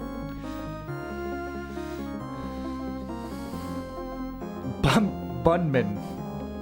Nice job. Timing the back grabs to beat. I've never beat Rondo. I'd like to. The PC Engine's one of those things where it's like, I've never physically seen a PC Engine or a TurboGrafx 16 in person. It's like, should I get one of those? And it's like, how many games would I play on that? Like, honestly. I'd play Rondo. I'd play Bonk. I'd play Splatterhouse, but that's it. Am I gonna buy a system for like 3 games? When I can easily emulate those 3 games? Probably not. Hey Federico, welcome. Coming in at the end, but I'm still glad you're here. Still need to play Bloodlines. You definitely should, it's a great game. Just wrapped it up here. Very lighthearted music here. I would say I played through Castlevania 4. You know, on a stream one time. I've mentioned it in some videos. I might do a dedicated video for it at some point. But that is, man, I love that game so much. And I mentioned the atmosphere earlier. That is such an incredibly atmospheric title. But one of my favorite pieces of music in the entire series, out of even outside of the series, out of any game, is the credits music for Castlevania 4. It's so beautiful, so transcendent, and it so perfectly captures the atmosphere that Simon Belmont must be feeling. That may sound a little silly, but it's so evocative. It's so beautiful. I'm head over heels for that track. Thanks for playing. Try normal mode. Didn't I just play on normal mode? Yeah, it's on normal. What's up with that? I know what that's talking about. Anyway, let me launch something else here. Just to, I'll say goodbye. I'll hang out for a minute, you guys. We'll listen to another piece of music. What is some cool music here? Does Contra have a sound test? Let's see. Listen to some cool music as we say goodnight. English ROM with a PC Engine. Yeah, I played that. Oops. Oh, we'll listen to this. That's fine. Was that the game's way of saying Eric is easy mode? I'm not sure. I'm wondering if the password that I entered was on easy mode. You know what I mean? Because I just quickly Googled it. Castlevania passcodes. I wonder if that one was set to easy. But I don't really care. Either way, I'm satisfied. Hope you guys are too. We'll listen to this, the Baby Got Back track again. Even white boys gotta shout. Baby got back. Anyway, guys. Hey, it's been really great streaming. It's been a little bit, you know. Last week I was torn up by really torn up by allergies, so I really wasn't able to. I would have basically sounded like this the entire time. So you wouldn't have wanted that. So I'm glad to be back. This has been a really fun stream. Playing some really awesome Genesis games, and as always, having some really great conversation with you guys, joking around. Always a blast. Something I look forward to every week. Always a pleasure. But I'm gonna call it a night. I think this is a good place to end it. Blasting through, finishing through 2 games and more. This is probably a good place to wrap it up. Plus, I'm starting to get pretty hungry, so I think it's time to go grab some food. But thank you very much, everybody, for hanging around, stream, chilling, chatting, or if you're catching it afterwards, thank you very much for watching. Hope you enjoyed it. I feel like this one was a pretty successful stream. There wasn't too much downtime or having to repeat stuff. which is always good, you know. But in all seriousness, I really appreciate it. I can't believe anyone watches these at all. So it's mystifying and very much appreciated every single time. Thank you, everybody. I hope you have a fantastic rest of your evening, a great week, and I will see you next week, same time, same place, and all that. A farewell.